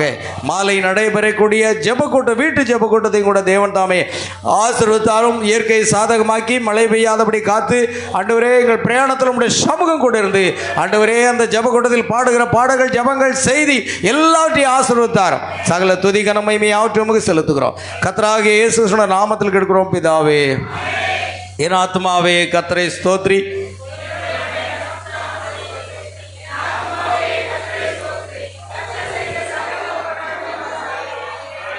நம்முடைய கர்த்தராகிய இயேசு கிறிஸ்துவின் கிருபையும் தேவனுடைய அன்பும் பரிசுத்த ஆவியுடைய ஐக்கியமும் சந்தோஷமும் சமாதானமும் சுகமும் பலமும் ஆசீர்வாதங்களும் நம் அனைவரோடும், நம் குடும்பத்தார் அனைவரோடும், சகல பரிசுத்தவான்கள் அனைவரோடும் இன்றும் என்றும் சதா காலமும் நிலைத்திருப்பதாக. அல்லேலூயா. கர்த்தராகிய இயேசு கிறிஸ்து உங்கள் ஒவ்வொருவரையும் ஆசீர்வதிப்பார். God bless you. God bless you. Praise.